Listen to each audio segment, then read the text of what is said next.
Welcome, everyone, to another episode, another historic Chelsea sessions. Today, we are going to talk about Chelsea PSG preview, historic preview for the Club World Cup final. I'm sure you are all excited for this show. We have come a long way. All the Chelsea fans are waiting for this show. For me, I think this is the second biggest trophy after the Champions League in club football. What do you guys have to say on that? Let me see who is with us right now. Ayod, you are here. I can't wait for the show to start. Thank you, sir. What's going on here? Just a bit of testing with the software and getting my hands, dirty for the show. So yeah, Tyrone, big up, Tyrone. Big up, big up, big up, sir. Big up for this show. A historic preview. Chelsea, Paris Saint Germain, the preview, the show that we have all been waiting for. And we are all a part of this show. All opinions matter. Together we learn, discover, analyze, and try to figure out how this game will go. There's a lot of excitement in this space. There's a little bit of fear, a lot of optimism. So we'll see. We'll see how it goes. So big up everyone in the chat, whoever is watching on the road, working in the gym, or whoever will tune in later after their work. So let's dive straight into it. Let's dive straight into it. So let's begin. Let's begin with the road to the final. How Chelsea and PSG, both of them, right? Uh, they journey, so we can understand a bit how they have come here to the final, and it has been very exciting. So for both Chelsea and PSG, it has been a very interesting ride. Contrasting styles, but very, very interesting how they have advanced to this stage so far. So if you see like with Chelsea's path, after winning the Conference League, finishing in the top four, Enzo Maresca and the young players of Chelsea answered a lot of questions. They showed that they belong to the highest level. They showed that they are progressing. But now it's the World Cup, as I said, the second biggest trophy outside the Champions League. A lot of questions. Will Chelsea deliver? Can Chelsea deliver? How will they fare up against the big boys? So Chelsea made it to the final. Chelsea has made it to the final. So let's take a look at the path how Chelsea made it to the World Cup final. We started with a 2-0 win against LAFC. Goals from Pedro Neto and Enzo Fernandez, right? A good start, a little bit shaky, especially in transition, adapting to the weather, playing the whole season. It's not easy. We have to understand all these factors are so important. People quickly rule out, no, should have won 6-0 against LAFC. Man, big season, first season under Enzo Maresca, finished strong, went to US, only had 12 days of a break or maybe 10 days, and then started with the win. A fantastic start. But then it was a surprise, right? Then we saw a surprise, at least to me and a lot of fans, when we lost to Flamengo 3-1 in the second game. And it raised a lot of questions, right? It raised a lot of questions after this game, that what is the situation at Chelsea, right? Are we progressing? Was a run in the Premier League, was about a good run, elements of luck? A lot of questions were asked. I asked a lot of questions after that win. And we know the Flamengo social media, like how they got involved after they defeated our beloved Chelsea 3-1.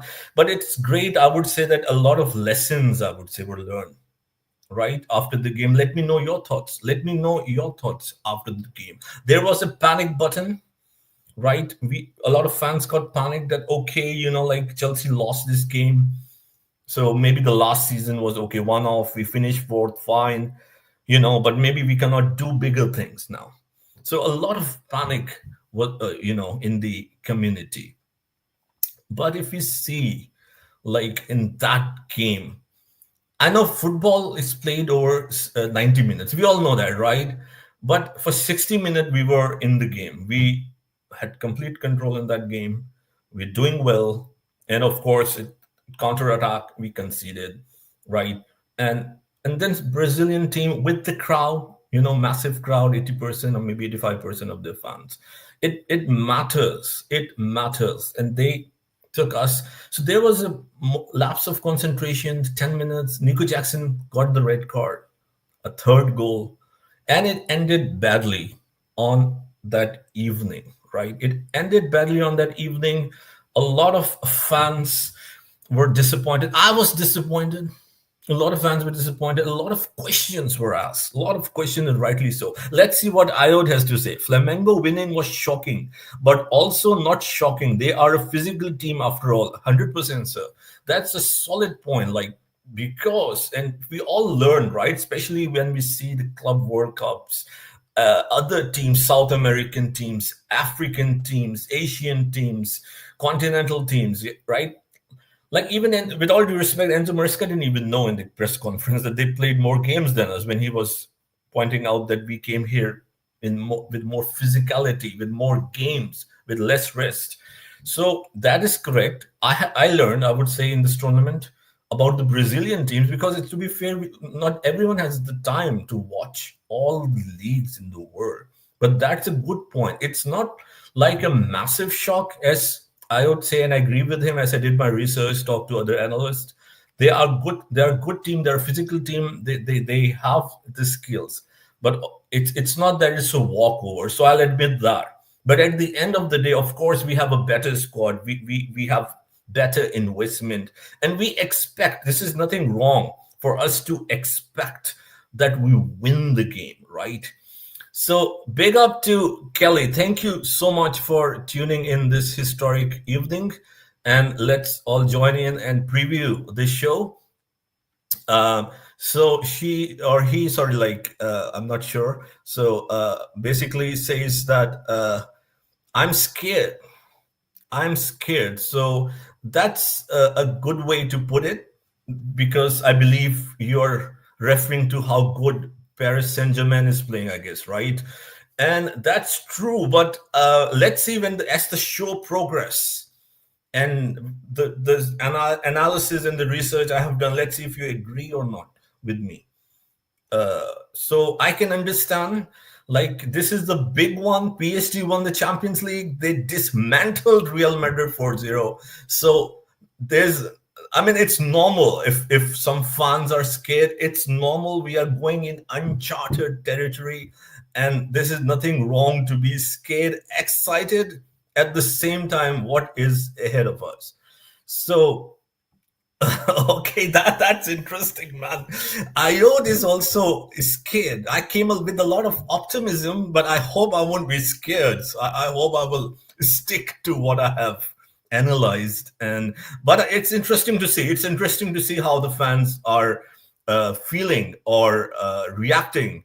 And nothing wrong with that. When PSG won 4-0 against Madrid, 5-0 in the final against Inter Milan, 4-0 against Atletico Madrid, they defeated Liverpool in Champions League, Arsenal. So this is a very genuine point. But I do have a different take over here. I do have a different take over here. Okay, so let's see. Kelly says, yes, PSG attack doesn't stop along with their pressing. That's a very solid point. Big up to rich money makers. It's been a while. I have seen you.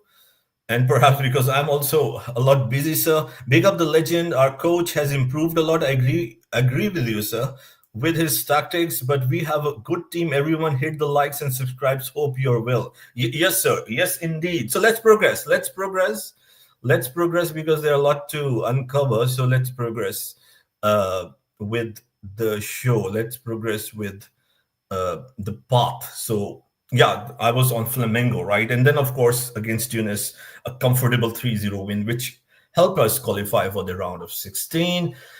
Against Benfica, quick recap before we move and dive into the preview of PSG Chelsea. So 4-1, a comprehensive 4-1 victory, but we that was basically a 1-0, right? We did create a lot of chances, but again, the same thing, we couldn't convert.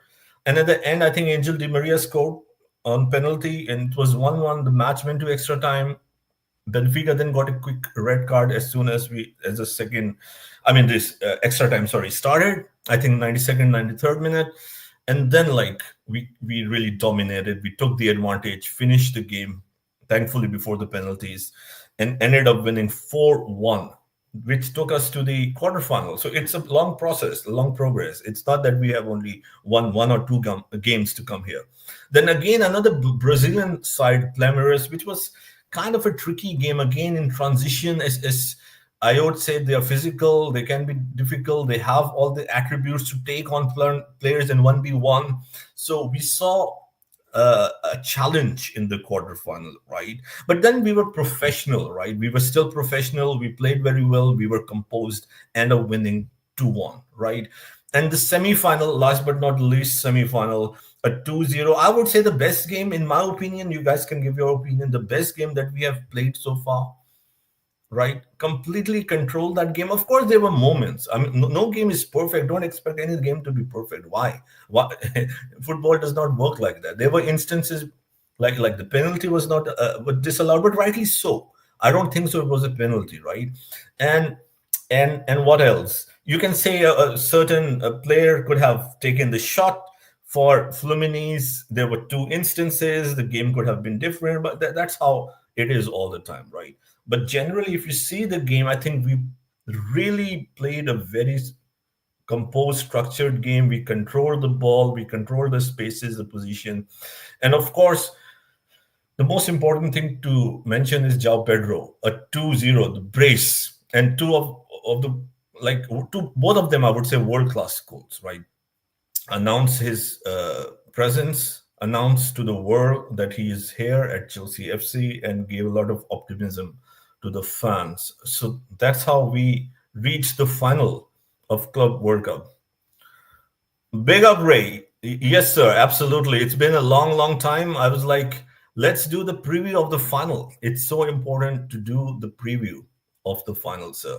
Please have your opinion, give your takes. You agree, disagree? How do you see the game? How do you see our part? A lot of fans say it's an easy part. I would still say it was easier, with all due respect, but we made it to the final, and now it's the test against Paris Saint-Germain. Okay, so quickly, let's take a look at our opponents. PSG, right? The talk of the town. PSG, 4-0 Atletico Madrid, which was kind of a surprise, because we like Atletico Madrid is a good team, it's a solid team, especially defensively, but they took them apart. But then the most important point, when I was, of course, I know that, but a lot of fans forget. But when I was doing the research, I was like, oh, they lost 1-0 to Botafogo. I don't know if that's how it should be pronounced. Some new names that I haven't watched some of the clubs, but Fago, I guess.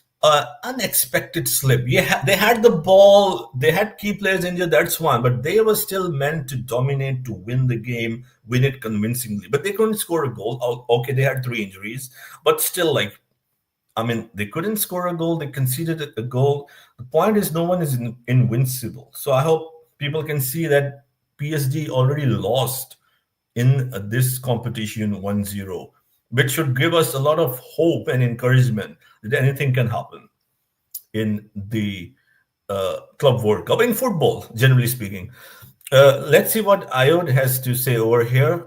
It's not our fault big teams fell short, so we face easier teams. Yeah, I agree with it. It's not anyone's fault. It's not Maresca's fault. It's not uh, Chelsea Football Club's fault, or the players' fault. Like, I know, I agree with this. It's a fine line.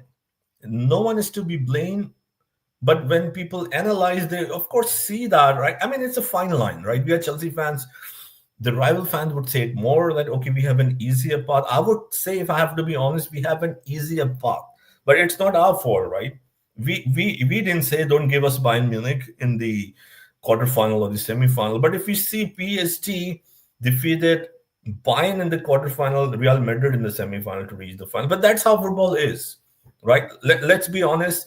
Sometimes you have an easier path on other cup competition, Champions League. Sometimes you have a very difficult path. It's luck of the draws.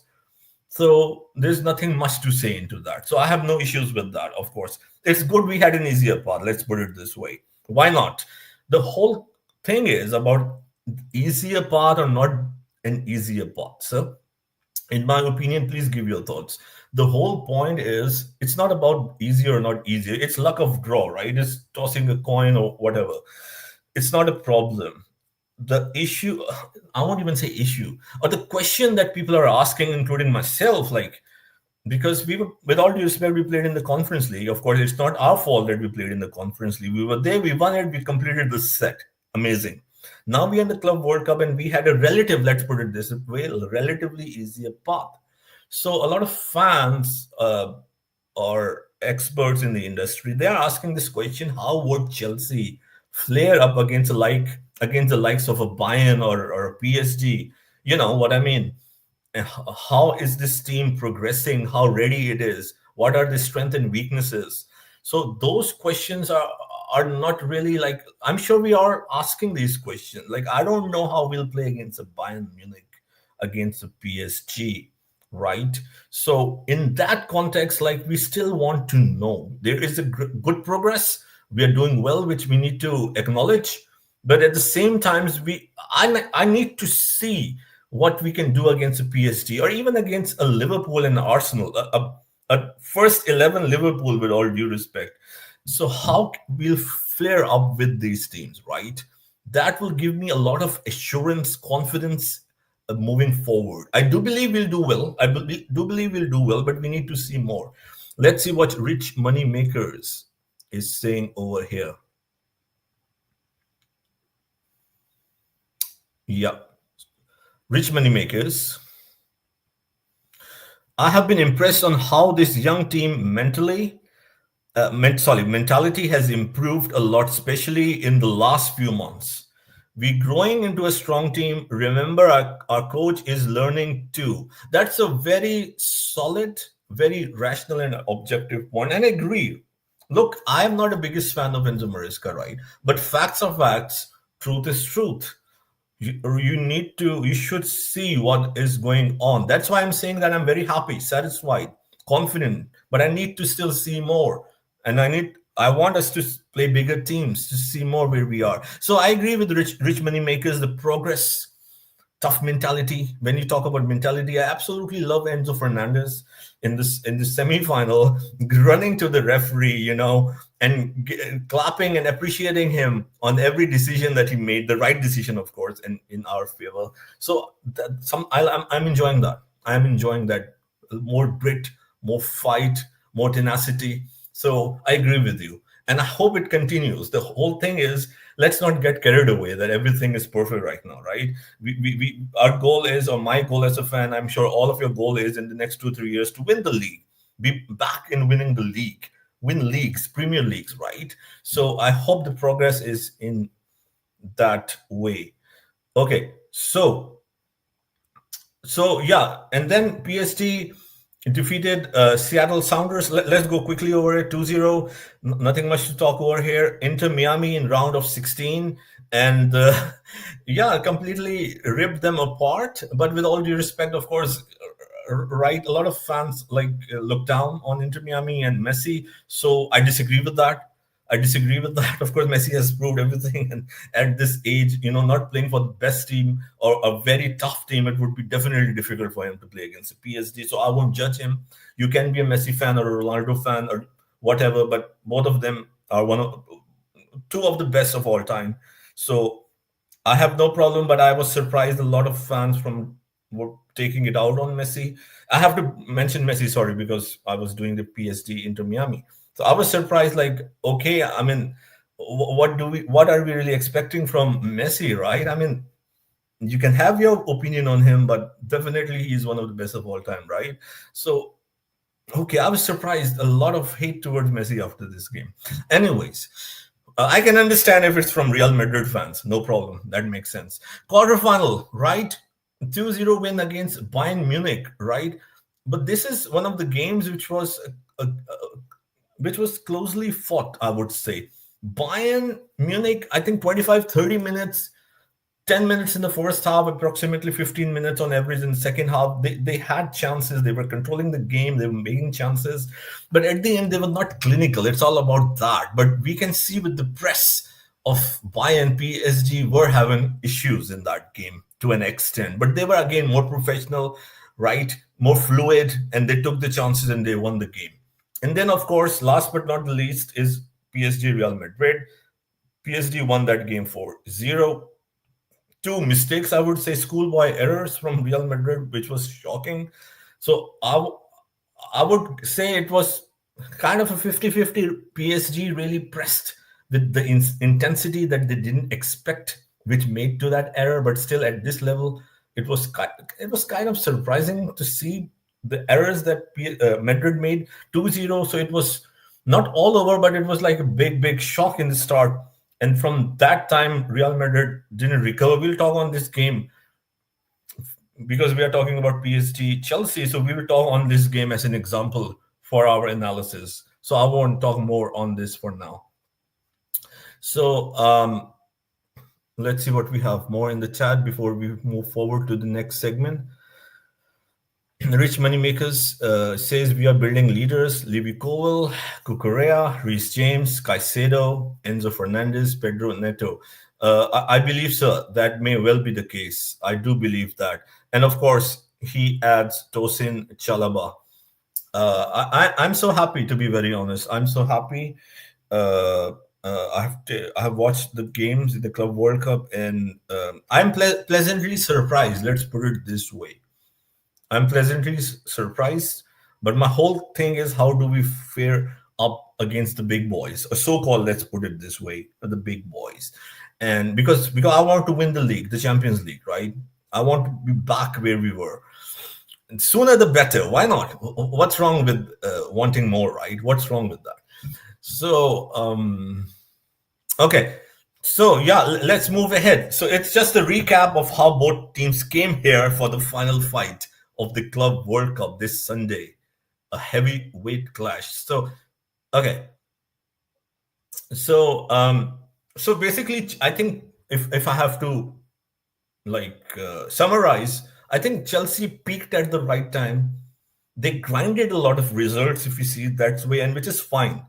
Street fight, with a lot of structure. What I like a lot about Chelsea, and why I'm becoming a huge fan of the way we are playing, which might be a surprise to a lot of people, what I'm saying, because I have not been a fan so far.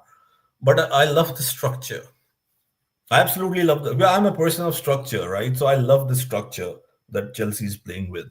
On contrast, PSG were stronger, more fluid, dominant, and dismantled the teams. So this is how both of the teams came over here. Okay, now in the next section, we'll take a look on key battles, in my opinion, which we can expect in the final. Rich Moneymaker says Nico Jackson future at risk. Yeah, I mean there are reports. If you can update, sir. I think linked with Milan, right? I'm not sure how true it is. Linked with Milan, Nico Jackson. That's what I remember from yesterday. That's what I remember. Okay, so let's see the key battles that I did my research, and I thought this potentially, of course, these could be the key battles in the final of the Club World Cup. And the key battles, Caicedo and Enzo Fernandez. Of course, I'm hoping Caicedo will play because he's been training. So Caicedo and Enzo Fernandez against Vitinha and Ruiz. The midfield control, sir. The midfield control, it's so important, right? It's I honestly believe that it's the most important battle that we will have. I honestly believe. And Let me quickly address rich money makers before I talk on this battle. Uh, are you happy with Noni going? The short answer is yes. I'm happy we got good money for that, right? We got good money for that. And I always love support our players. Even like I have nothing against Kai Havertz, Mason Mount, as some fans do. I do respect the players a lot who played for us, right? So I think the reason I'm happy is good money we got for him. Number two, it's been a year. He didn't fit in Enzo Maresca's system, on and off, right? We need consistency in his system, on and off. I mean, there is a question on his attitude. There was a question, let's put it this way, on his attitude. And the biggest issue is his lack of, I don't want to say desire, but I don't know, like it's not lack of desire or not, but his lack of effort, maybe that would be the right word, of tracking back, which is the most important thing in football, I would say. I would go and say it's the most important thing in football to defend. Everyone needs to defend right now. So in that context, I would say I'm happy. I'm happy. Not that I dislike him, but I'm happy that for all the reasons I mentioned that he is now. But of course, going to Arsenal is not the best thing, right? It's not the best thing. So, anyways, Nico Jackson future. Yeah, I read that. I read that Nico Jackson future at risk. Okay, so okay, yeah. Let's come back to Caicedo, Enzo Fernandez, potential battle of the midfield in the Club World Cup final against Vitinha and Ruiz. This is important. This is important. So Chelsea's pivot, like it or not, has been elite, I would say, defensively, right? And this is the strength of Enzo Maresca, how he has developed it, playing with this system. So in ball progression, being defensive, closing out the space, PSG's midfield duo, on the other hand, ripped apart Real Madrid, right?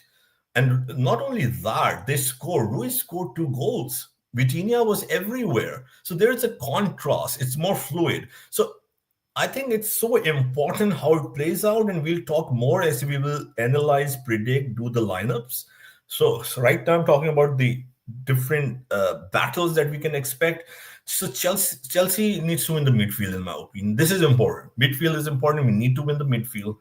So if Chelsea can control the midfield, can have more authority, can have the possession, or even if there is no possession, can be more composed off the ball, without the ball, have better positional game plan, and make it difficult and tight for PSG, then I'm sure it will take PSG by surprise, because they had not had any team doing that to them, because not many teams played like this. We see Milan, we see Real Madrid. They were out of shape. The biggest issue, in my opinion, I watched the game, talked to other analysts. It was obvious, but I saw, checked again. What was the issue? After a 4-0 loss, why I'm not so afraid going against PSG? Why I'm not afraid? Not because of the optimism I have wearing a Chelsea shirt, right? Not because of that, because Real Madrid suffered because they were completely out of shape. They were completely pinned back, right? And Mbappe and Vinny Jr. were not tracking back at all. So there was this huge distance and gap between those players in the midfield and the defense. And players were out of position. This is not how Enzo Maresca plays, sir. This is not how Enzo Maresca sets up the team. So it won't be that easy, that straightforward for Paris Saint-Germain, in my opinion. But it's easier said and done, right? But at least on theory, on paper, given the games that we have played, not only in this tournament, but the last season, we know how Enzo Maresca sets up. We'll talk more on that. So, in conclusion, Enzo Fernandez, Caicedo, of course, given, and hopefully both of them play, right? Against Vitinha and Ruiz will be the battle of the midfield. I've talked about the attributes of Vitinha and Ruiz. Fluid, attacking, progressing, right? Progress with the ball, tracking back, more fluid, and more unpredictable with their positions. So that could, uh, it will be interesting to see how Chelsea, uh, you know, match that intensity. Would they be uh, would that be too much or overwhelming for Chelsea's midfielders and defense? The unpredictability and how they are fluid and so in contrast like other oppositions. How would we deal with that, right? But I do believe that Enzo Maresca has a very structured approach. I don't think so. We will face against the likes of a PSG just because they are more fluid, they high press, right? They know what they're doing and they're more unpredictable and they do take more risks. So I don't think so we'll face with that. I think we will be calm and composed. This is Enzo Maresca's way. This is his art. This is his signature. Another key battle we can expect again, depending if all these players will play, right? Could be Joao Pedro and Nkunku. Joao Pedro in Kunku against Marquinhos and Beraldo. Basically, Chelsea's attack, of course, we have other attacking players, but I'm talking specifically of Nkunku, Joao Pedro against Beraldo and Marquinhos. I see this could be a very interesting dynamic. It could be a very interesting battle over there. Joao Pedro, of course, scored a brace, right? And Nkunku, of course, we can sit and talk for an hour on Nkunku, but that's besides the point. So, but in this tournament, at least we can see a progress, him integrating more in Enzo Maresca's system. Nkunku is creating overloads, which is very important, and pull defenders out of position. And that's his attribute, and he's bringing it now. At least he has done this successfully and improving every game. So it's about, I think, timing and chemistry. PSG center backs must track movement intelligently because otherwise Chelsea can find openings, in my opinion, because of how both Pedro and Nkunku have the ability to create overloads and pull defenders out of positions. That's why I specifically mentioned Joao Pedro and Nkunku because their attributes, I think, are very essential to unlock PSG's defense. Another key battle, I would say could be, or would be rather, Dembele, depending, could against Covil, Kukurea, or both, right? This could be a very key one-on-one 1v1 battle, and we would like to hope it doesn't really go. I mean, it doesn't happen many times in that game. That is why the structure, keeping the ball, being at the right position, playing from the back and slowly building is so important. So if we lose the ball, we can close it down, get the ball back, and have the players who can defend, who can be in shape with a 3-5-2 in transition. That's the whole concept. So we don't find ourselves in many 1v1 positions, which a lot of teams did against the likes of PSG, which I believe Enzo Maresca will try his best, not only because he will do something new, that's how he plays. That's the whole concept of Enzo Maresca. So that's what he will try to do. Can he do it? Like, I know I'm giving a lot of hope and a lot of optimism, but I'm giving reasons behind it. Can we execute it? We all have to wait and see. But because Enzo Maresca and Chelsea, the reasons and the examples I'm giving plays like this, so there is a reason to believe that this is going to be very difficult for PSG. It's not a straight path. Big up to Jordan. Big up, big up, big up, Jordan. Big up, Jordan Hyman. Please go subscribe through Jordan Hyman's YouTube channel. Thank you for tuning in. Okay. Um, okay, so yeah, as I was talking about Dembele against Levi Kovacic, so Dembele has taken over PSG, right? Creative leadership after or post, if you want to say post Kylian Mbappe. Uh, shout out for a club, something Club World Cup. Shout out for Ballon d'Or, and probably will win, I guess. Lamine Yamal and others in contention. That's besides the point. So Kobil, I think this is the point, may struggle, in my opinion, 1v1 against Dembele, right? So in that context, I've already given the reasons that how we need to play, how we need to ensure it doesn't happen many times during the game. So Cucurella can offer, right? He can do a better recovery, but it's important if he inverts, because we'll talk on that. One of them will definitely invert, as people are saying it won't happen. I mean, Reece James or Cucurella. So, but it's important. That is why it's still important. People might are asking this question that we should not be trying all these things. I say we should still be trying the way we play. It's important. If we won't do that, we would allow more 1v1s, if you see what I mean. If we go a traditional route, we'll allow more 1v1s. If we will invert, there could be a risk that people are associating on theory. Yes, PSG's progression, fluidity, ability to attack in transitions. But the question mark is that we will avoid 1v1 like that. And this is how we are rehearsed or we have played. So I don't think so we need to change, because we have been very successful in the league, also in the Club World Cup, to avoid those situations, make it very difficult for the other team with the structure and the positional play and having the players, in transition, controlling the ball, passing from the back, creating an overload. Why not? Why not? I see Maresca doing the same over here, and I hope we can execute it brilliantly. So, but we have to be careful, as I said, with Dembele and 1v1s over here. If he manages to get in those positions a lot of times, then it will be a very long night for Chelsea.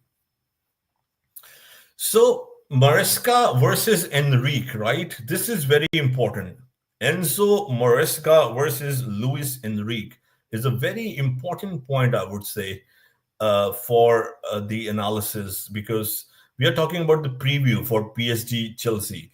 And what better, I would say, to go in depth on Enzo Maresca and Luis Enrique, understand how they play, understand the strengths and weaknesses, and what we can expect in this game. What we can expect in this game. So please share your thoughts. Uh, all comments, opinions are welcome. And I'm sure people have different ideas. Some may agree, disagree. What do you see? Do you agree with how I see the potential battles? Do you see the threats that I have raised that we can face in certain circumstances? The midfield battle, and why and how? Sorry, how and why Nkunku and Joao Pedro will be very important to unlock because of their ability to take on players and move them out of position, among others that we will discuss. So this is interesting. Enzo Maresca versus Luis Enrique. And I don't know, some people who know me might be thinking that I don't know what I'll say over here, but I will say what I believe in. I will say what I believe in because I go with the evidence based analysis. That's why it's never one. It's never Enzo Maresca is the best of all time. I believe in Maresca till the last day, or Enzo Maresca is not good, so he's never good. So I don't work like that. Of course, I'm not his biggest fan, but let's see what I have to say over here. Based on evidence, based on the research, based on what we have seen, let's analyze.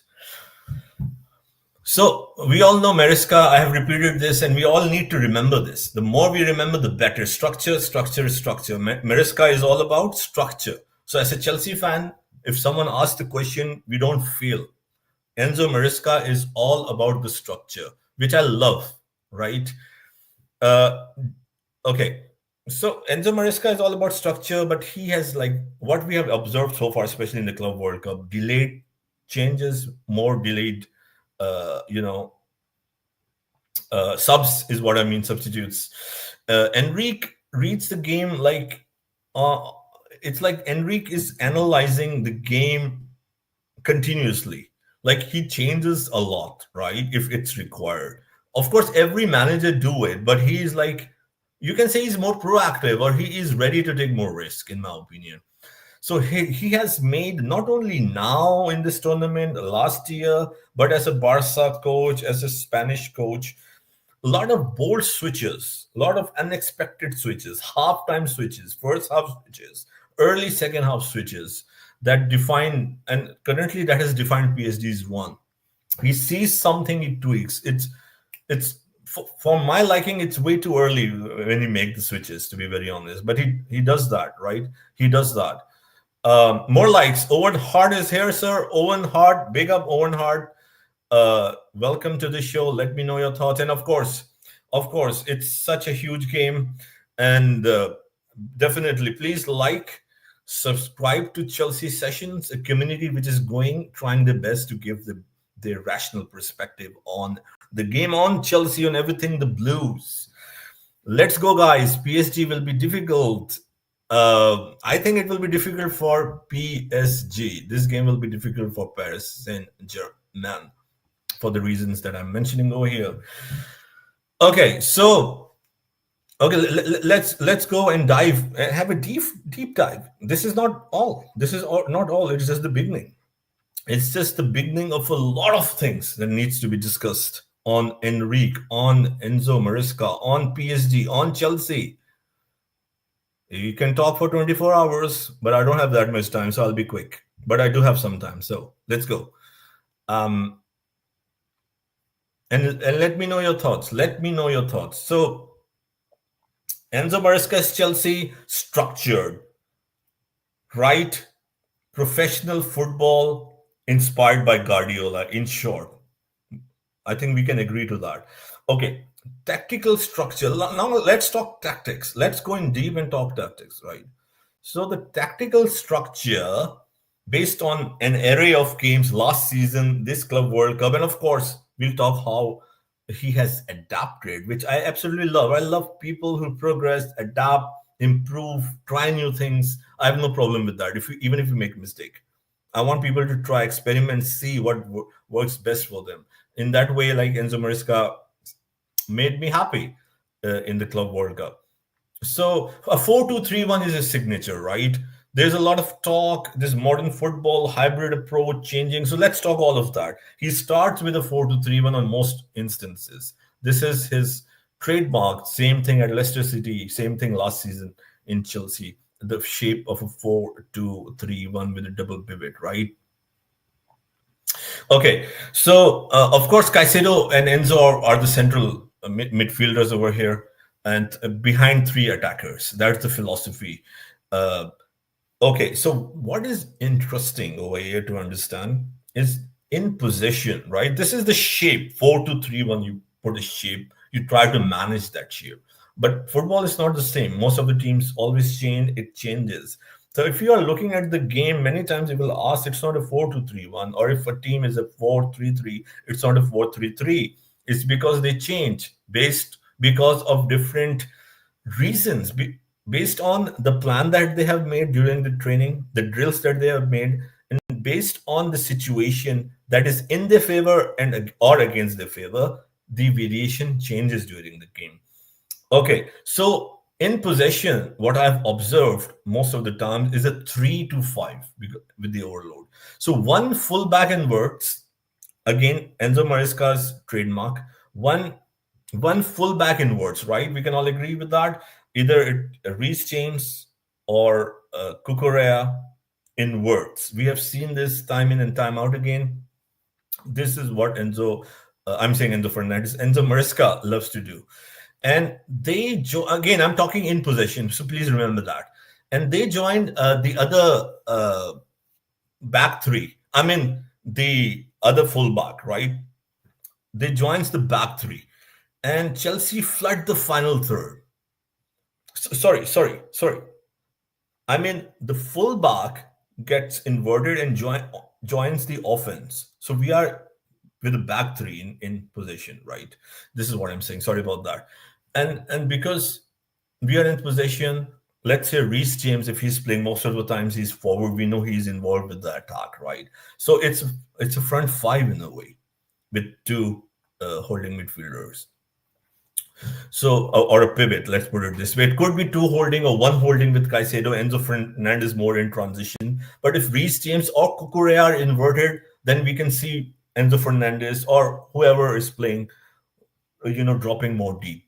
So this is how it is all set up. This is the Enzo Maresca's way in possession, the concept to overload, to have numerical advantage, right? Okay, and I like that. I like that. The only thing personally I would love is to go a little bit quicker. That's just maybe a personal taste. But anyways, but on the other hand, like a situational could be as Owen Hart just asked me. Owen Hart says, Jerry, how about the 4-2-2-2s recently? Do you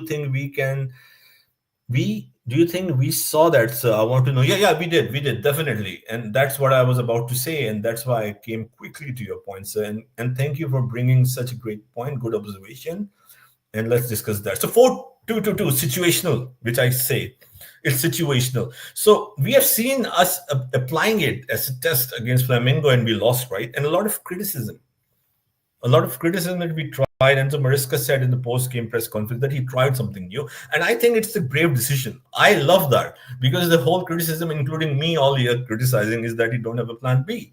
But now he's showing a plan B, so I'm fine if he made a mistake with that. I won't even say mistake. Sorry, it's not a mistake, or we lost doing that because we were not rehearsed. It was new. So so the reason to play a 4-2-2 was for double strikers presence. The whole reason was to have a double striker presence, and the reason was to be done was for both Nico Jackson and D-Lab, although they were not starting, but with Nkunku, to have a double striker presence. That was the whole concept, to do that and still have your defensive midfielder and still have your fullbacks involved. But at the same time, you can have more defensive grit, because you don't need your fullbacks all the time to be up front. So in transition, you have less distance to cover, and on counter, you have two options to attack, both from left and right on the flanks. That was the idea, and the execution was not there. I don't have any issue with that. Execution was not there because it was a new system, so I'm fine with that. Let's see what is the next question. Do you think that we will do that again, Jerry? A new formation? Will you give a score prediction? Yes, I will.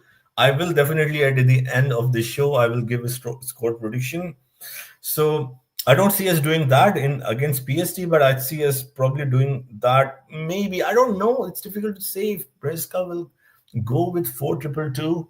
It's something Nagelsmann tried very well with Leipzig.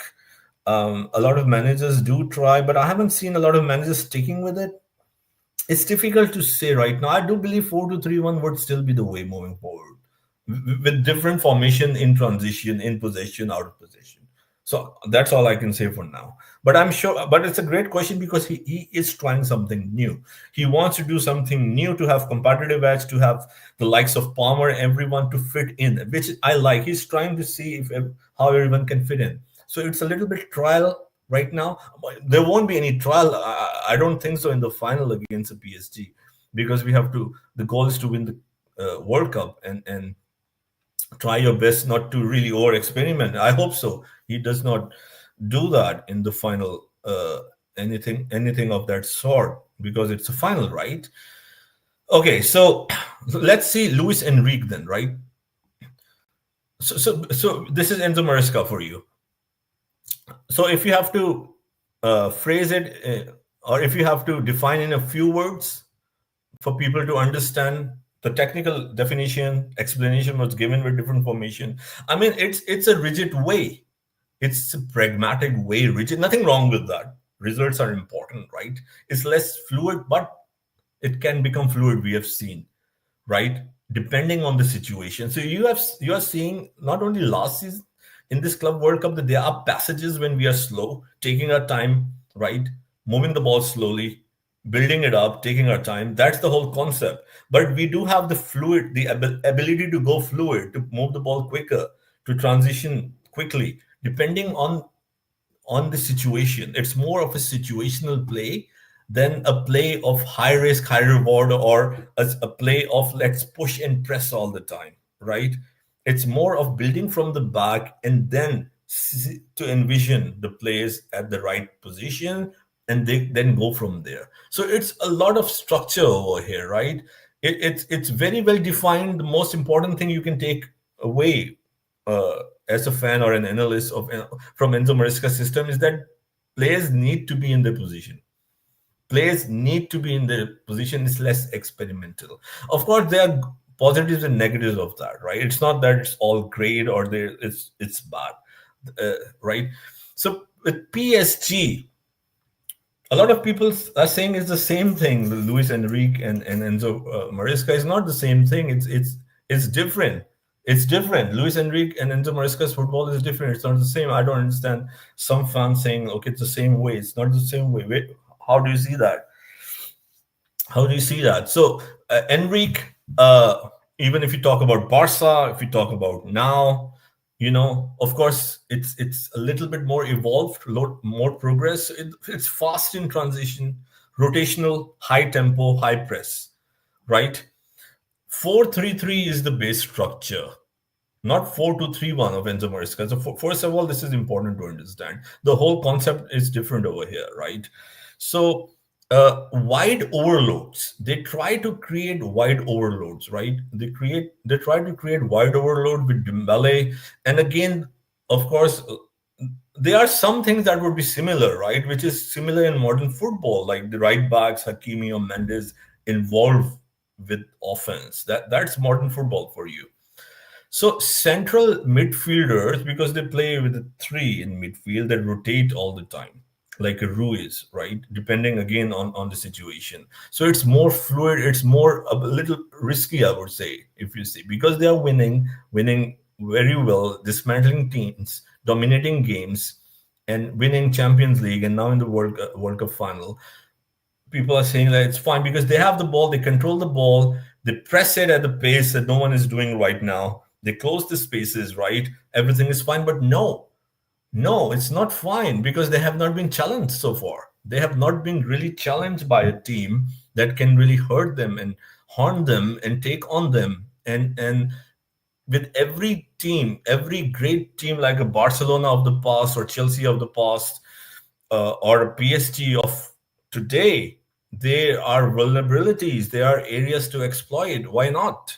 Why not? Who said that PSG is a perfect team? No, it's a great team with a great manager, perhaps one of the best that many Chelsea fans wanted. But there are areas where we can take advantage.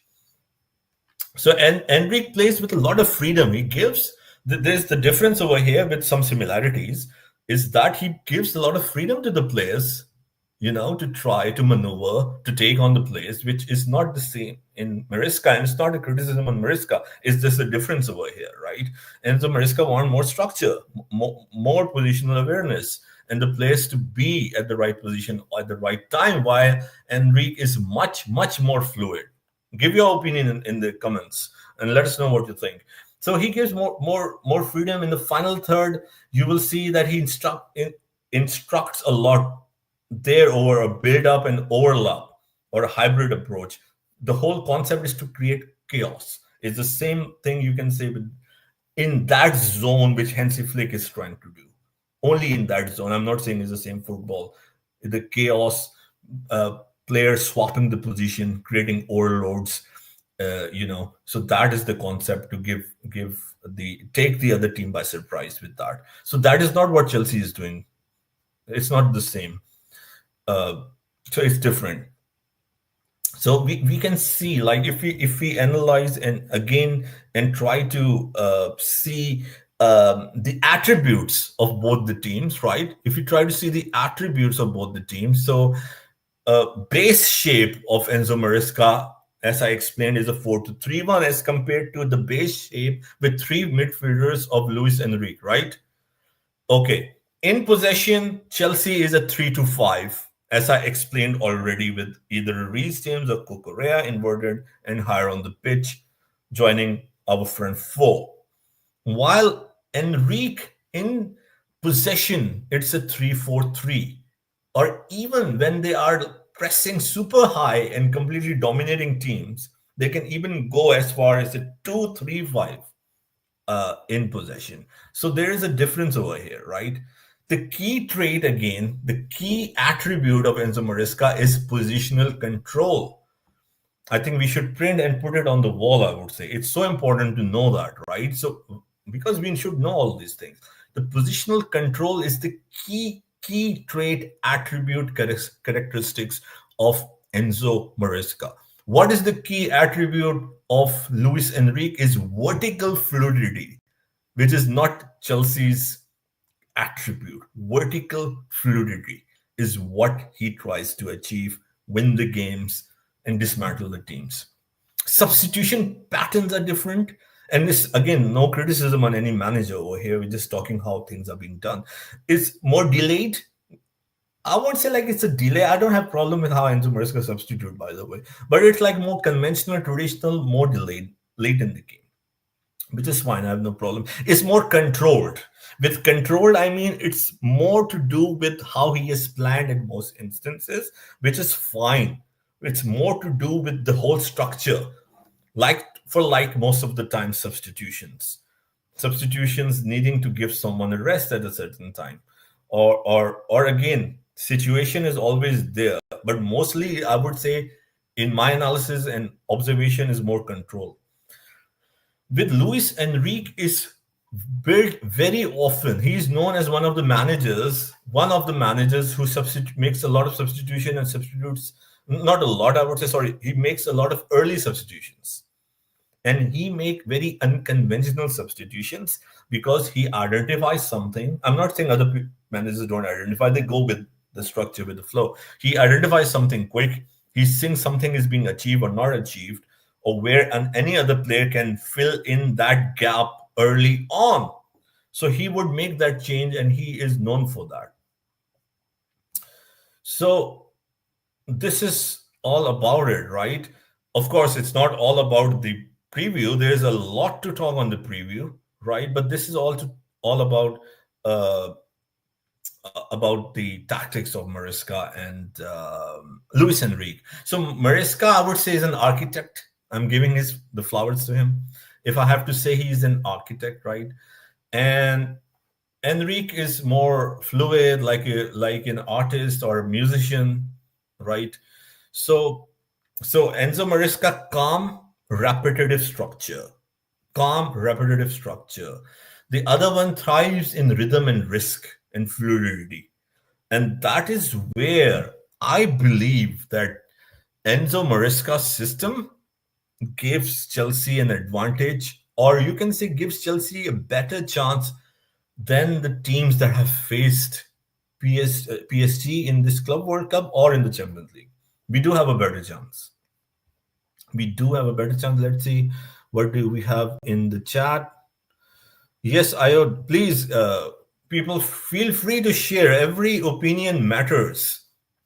We are a community, we are a team. We all learn, we all grow together. Don't be shy. Feel free to agree or disagree. Feel free to tell me if you are optimistic, if you are worried, if anything. No problem with that. No problem to share your feelings, your opinion. We are all trying our best at the end of the day, right? I'm sure Ayod will agree with that. So thank you, Ayod, and thank you for tuning in. I hope you're enjoying the show, man. This is the final, man. This is the final. This is the final of the Club World Cup. Okay, so let's move on to the next section. And this is again very important, in my opinion, to understand how this final can be played or may be played, or where Chelsea can take an edge, or why maybe we need to be a little bit more optimistic and hopeful based on evidence, reason, not just opinion or a good feeling of the weekend moving ahead. Okay, let's see what Sir Ayod has to say. This is going to be a fascinating final. Yes, sir. It is a challenge, but if anyone can do it, why can't we? 100%, sir. 100%. The team has slowly become a mentality monster, and PSG are favorites. We know, yeah, they are favorites, of course, but we can do it. We can. It's a final. First of all, in a final, anything can happen. Either it's a Champions League final, it's a Club World Cup final, or FA Cup final, school yard final, college final, League One finals, third division final, rugby final, or tennis final, or a Wimbledon final that we will be seeing. Anything can happen. Why? You want to know why? Because many upsets have happened in the past. Many. Second reason, it's one game. A final is one game, right? I mean, you don't have to agree with me. Final is one game, and in one game, Anything can happen. It's one game. What PSG has done in the past is out of the window. They defeated Liverpool or Inter Milan or Real Madrid. It does not matter. It does not matter. What matters is those 90 minutes or 120 minutes or penalty. That's what it matters on the 13th of July, Sunday. That's what it matters. Who will perform better? Who will have a better game plan? Who will be more resilient? Who will be more determined? XYZ and elements of luck that goes with that. So, PSG journey against Giants. Okay, I have two examples over here to understand. There's so many games. Of course, I cannot talk about PSG versus this, PSG versus that. So, I have picked two examples. PSG versus Arsenal, our friends, I would say Arsenal, good friends, because right now they're making us happy with this Noni deal. So, yep. And nothing wrong to be friends with our rivals, right? So, PSG versus Arsenal, I mean, in the Champions League, and PSG versus Madrid, which we just saw, what, 2 days ago, right? Okay. So, this is what is important to understand this final. These two games would give us. I apologize, sir. I apologize, sir. Thanks for letting me know. Thanks for letting me know. IOD. Okay. IOD, sir. Okay. I hope I pronounced it correctly this time. Thank you. Thank you. I appreciate it. And I apologize. Same here, sir. Same here. I apologize, sir. I'm bad with pronunciation in the names. Uh, I admit that. So I'll try my best. I try my best. Sorry about that once again.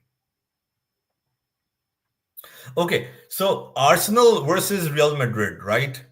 And oh no, man, no. Arsenal versus PSG and Real Madrid versus PSG. Okay, I think I'm getting a little bit too excited, too ahead of the time. Okay, so why is it important? We have to see how PSG played against Arsenal, how PSG played against Real Madrid, how Arsenal plays, how Real Madrid plays, how Chelsea plays. What we can learn. What are the attributes that we have that those teams didn't have or Arsenal had?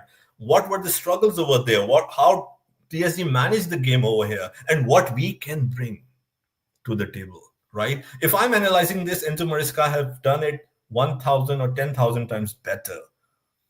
I'm sure we will deliver in the final. We will win or not. I don't know. I don't know if we'll win. I don't know. I'm not saying we'll win, by the way. I'm not going and saying we'll win. But I'm saying it's a tough game. It's a tough game. It's a tough game. Forget PSG defeating Inter Milan 5-0. Forget PSG defeating Madrid 4-0. It's it's not correct in terms of how they will play against us. It's like a false nine or a false narrative. Of course, they won. No one's taking away with that. But those teams play differently. Teams play differently. Enzo Maresca's system is great.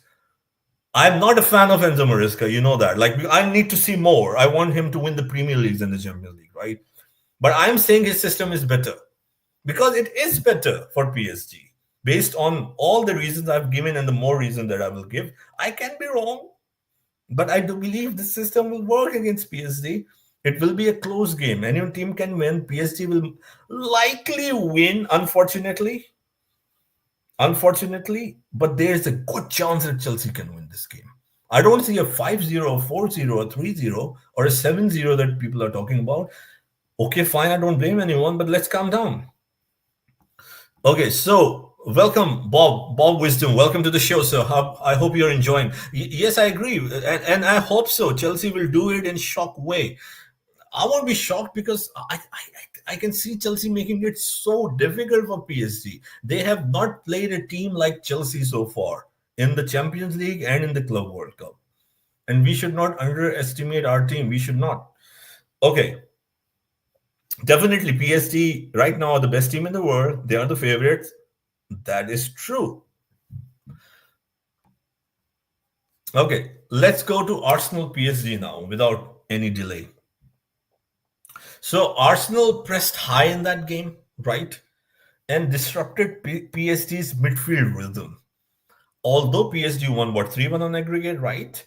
But Arsenal were okay. Football is all about who wins at the end of the day. But I'm just talking about to understand in the context that When Arteta said that the PSG players said on the bench that you were a better team, I'm not going that far. But what I'm saying is that Arsenal were really good in those two games, especially in the second away game. They were really good. They didn't convert the chances. I'm not giving them any flower, please, please, please. I'm not giving Arsenal any flower. We are analyzing, but I'm saying Arsenal were good. PSG in that game were having problem. They won on instances, being clinical, which is fine. But there's a reason I'm talking about all of this. No flowers to Arsenal. Don't worry. Won't do that. I won't do that. So the pressed high and the midfield was disrupted. We can see, right? The midfield was disrupted for larger section of the game, as you said, a shock way, right? Uh, and Dembele and Barcola, right? They were isolated because of that, because of the winning the midfield battle, progressing the ball higher on the pitch. They were isolated, and so no overlapping support, which we saw in the games against Inter Milan and Madrid, Atletico Madrid, XYZ. They were not doing, even though they came up with a 3-1 win over two legs. But if you see the whole structure in the game, there was not much overall overlapping over there, right? Yeah, Enrique also had to make late tactical adjustments. Arsenal missed many chances. Again, I have to clear away, I'm a Chelsea fan. I don't want Chelsea fans to say I'm praising Arsenal. I'm an analyst. I have to speak the truth, right? Arsenal are a good team and they were doing better. So I'm not talking about Arsenal. I'm using Arsenal as an example to to talk about how I see the final play. That, just to be clear once again, no flower to Arsenal. Okay. So yeah, as I said, the forwards, Dembele, Barcola, they were isolated. There was no overlapping. PSG were struggling, right, as they were moving the ball forward and pressing. So PSG were a little bit more vulnerable. PSG were a little bit more vulnerable in that game, and the predictable patterns, because of the predictability, the fluid and attacking on the wings, they had to minimize all of that. So they were, I won't say they were taken by surprise, because Arsenal is a good team, so it was a competitive game, right? So they were not playing the way they played in this World Cup. They played against an Inter Milan in the final. That was not at all. At the end of the day, they were still more clinical and they won the game. As Bob Wilson just said, Arsenal really played PSG a lot. Just the finishing was quite doomed. 100%. 100%. Big up, Bob Wisdom. I hope you are well. Welcome to the channel. Yes, sir. If you haven't, feel free, sir. It's up to you to like, subscribe, be a part of the show. Iot says, please subscribe if you enjoy the stream. Yes, sir. Please do. It's the final. Let's support each other. Let's be together. Let's come together. Let's be friends. Let's be a family. Let's move forward together for the better. So this is the whole thing I'm saying over there, right? They were not clinical, but they created overloads. Yes, they moved the ball quickly. It's another thing. I'm not saying Arsenal and Chelsea are the same. I'm not saying that, but I'm just saying there are a lot of similarities. There was a different approach over there, more structured approach over there. The midfield, like Declan Rice at the place, they were more involved both on and off, the ball, which made it difficult. Again, I'm just saying it made it difficult. I'm not saying Arsenal won, Arsenal were the best side in the world, but to be honest, if you are an old school football fan, if you will take away the goals, you will say Arsenal were brilliant in those games, right? Of course, you need to score to win, right? PSG Madrid, the second example, and where Chelsea fans are getting a little bit anxious over here. And I see this game, Chelsea, why I'm saying Chelsea over here, because I want Chelsea to win. PSG Real Madrid as a game that is giving me a lot of assurance that we'll do well, a lot of reasons, a lot of evidence. Let's analyze PSG versus Real Madrid and see what we can learn from that game, right? See what we can learn from that game, rather than panicking, rather than saying that we don't want to watch the game on Sunday. No, embrace it. Embrace it. What happened? What changed? Why a team like Real Madrid struggled so much against PSG. And why should we take some hope from that? The midfield triangle, right? Vitinha, Ruiz, Neves, dominantly, physically dominated, and both physically and technically dominated the midfield, right? Dembele played as an inverted winger, right? Which I expect him to do, cutting in and linking with Ruiz. And the reasons that will come again and have talked will not be the same with Chelsea's midfield and defense.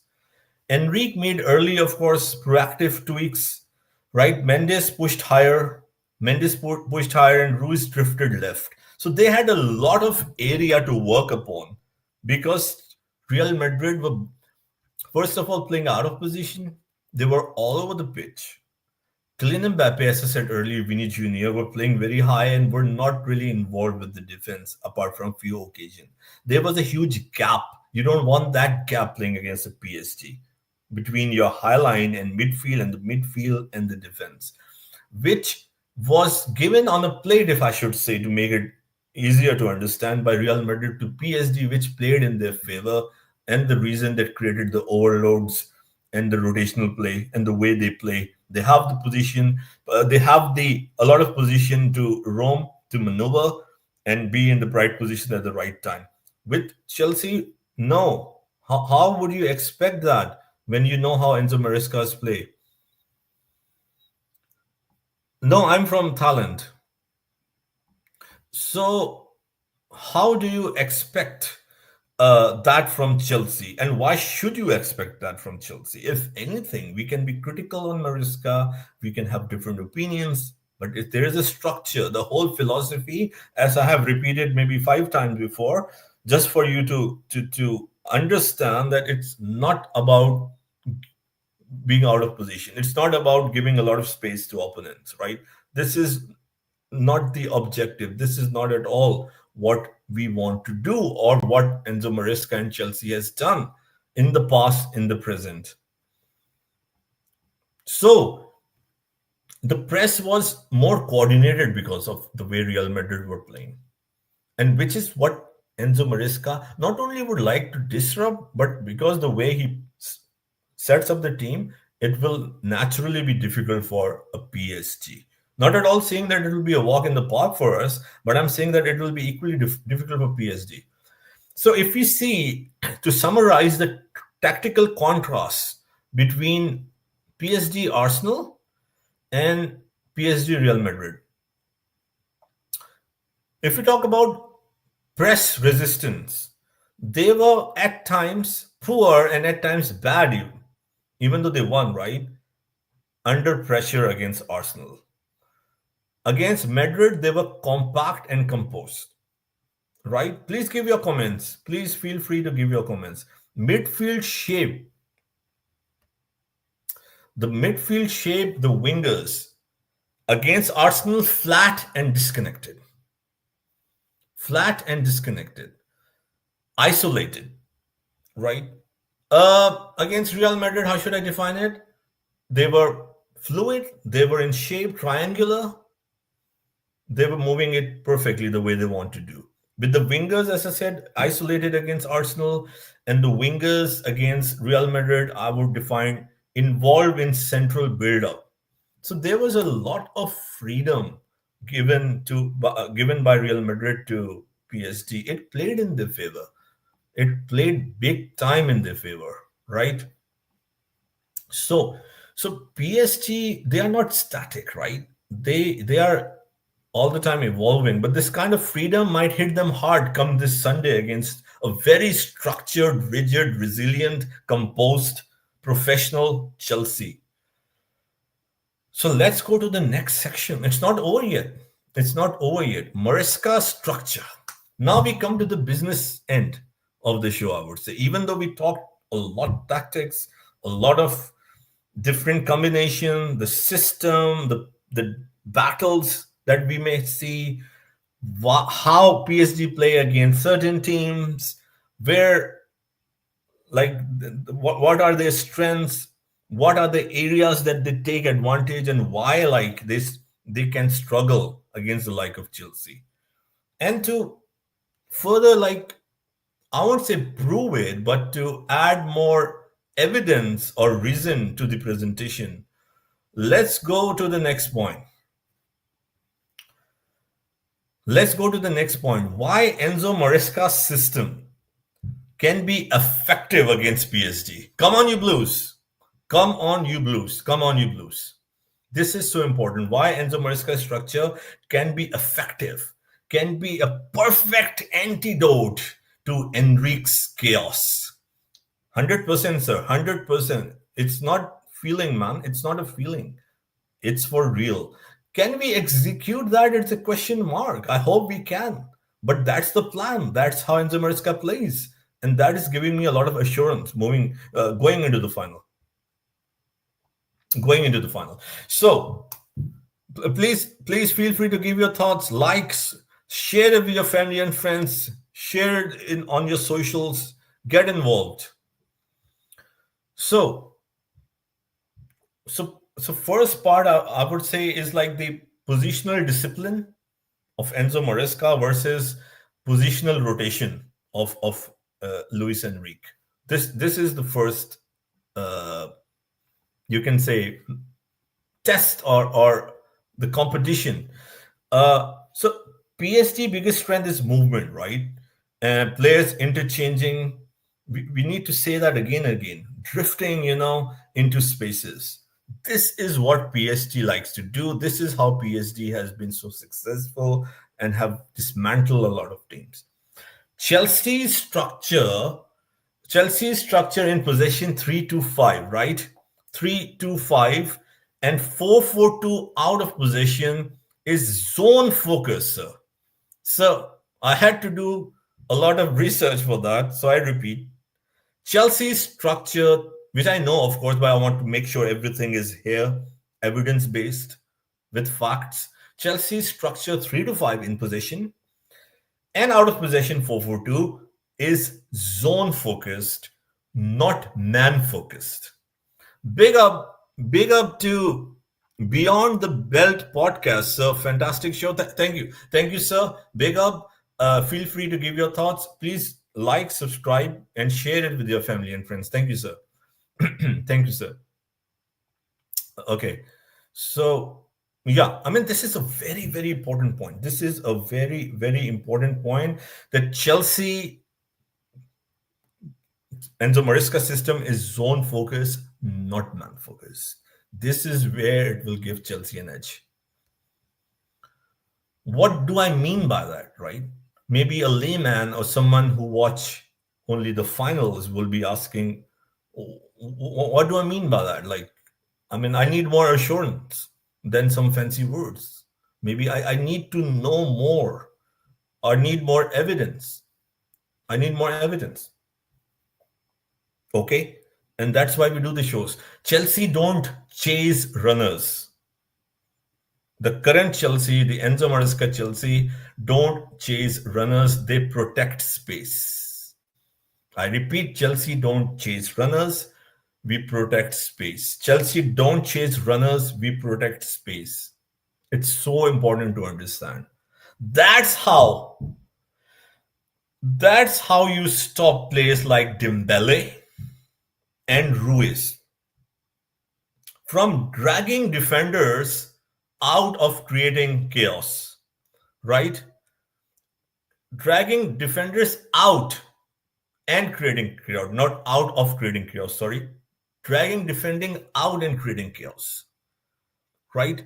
This is the whole concept. This is what Enzo Maresca does best. This is his philosophy and rooted into his system from his earlier training, being a disciple of Guardiola. I'm not his huge fan. I'm just telling you, I'm not his huge fan. I like him now, but I'm not his huge fan.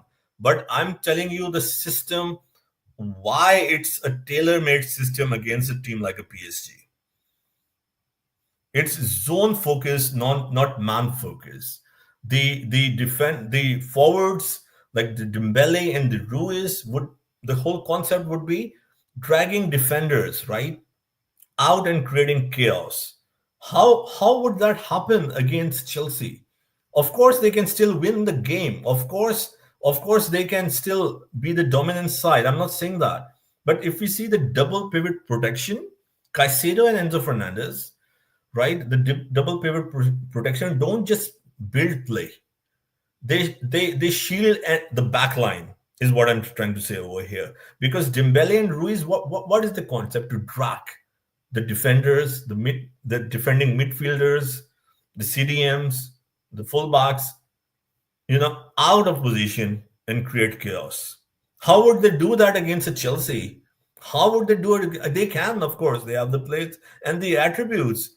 But why it won't be so difficult, so testing for the PSG? Because they have not faced any team like Chelsea. The way Chelsea plays, the system is tailor made, I would say, for a team like a PSG.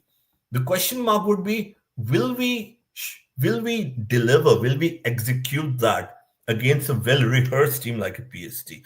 Will we show character, resilience? Will we get phased by the occasion? I hope not.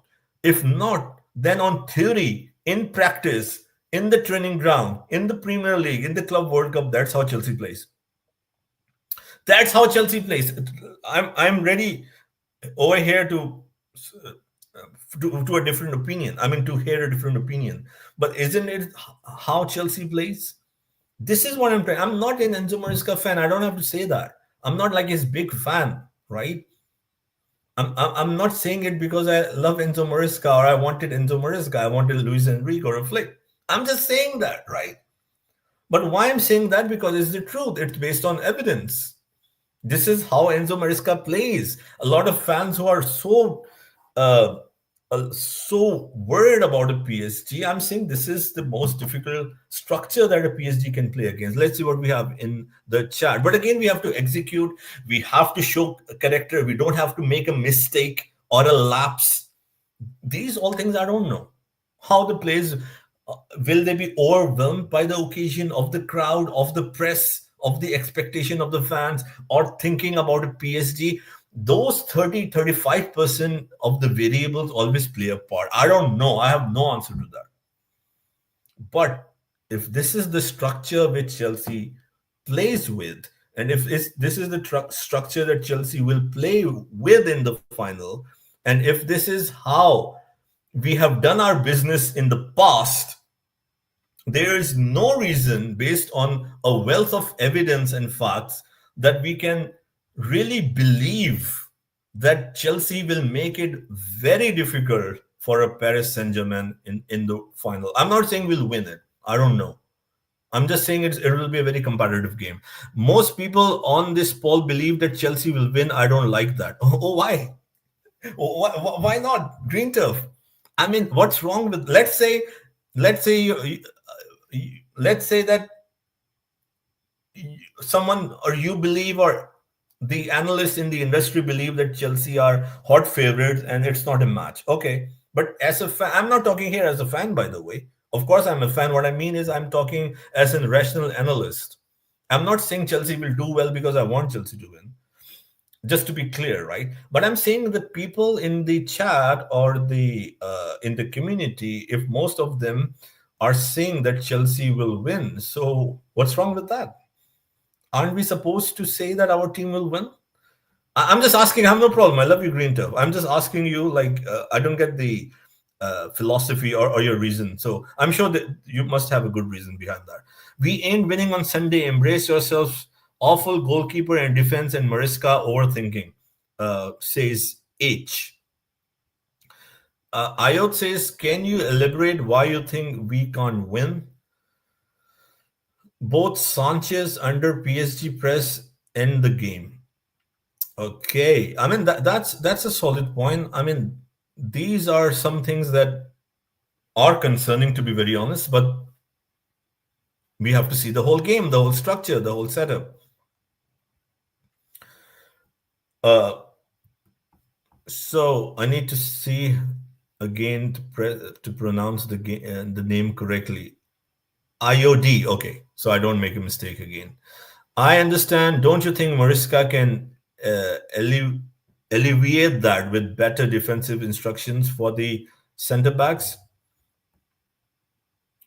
It says losing mentality and inexperience will show in the final. Of course, all comments, all opinions are welcome. With needs to be respectful. All opinions are welcome. Okay, so the double pivot protection is instrumental, right?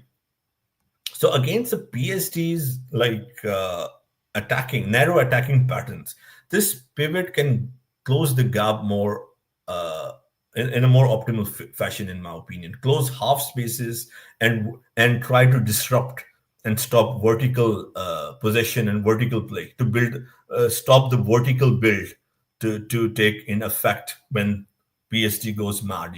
So this is what the plan will be to stop that all the 50-50s, half spaces, half chances, close the ball down, close the gap. Because we play in such a structure that will not give PSG uh, that much opportunity or that much space. I don't see that happening. I really don't see that happening unless you make a mistake, which you were talking about. H and I think yeah, H was talking about the mistakes like a Sanchez or a Covil. I mean, that's something I don't know if they will make mistakes. I hope not. That is something that is not in my control when I'm analyzing to say they will make individual mistakes, right? That's what we have to see. How far have they come as a team? The emotions, the ability to take on the occasion, right? And do everything that they are learning in the system, in the drills, in the training, in the classroom instruction, on the presentations, on the phone calls with Maresca, and during a private conversation and late night sessions and final tweaks. How will they execute that? That's a genuine question. How will they execute that? But every reason points for this game to be very, very tough against the PSG team. I mean, it shows that it will be a very tough game for PSG. If PSG wins, it will be a with very small margin. Okay, I see. I see the point. I see the point.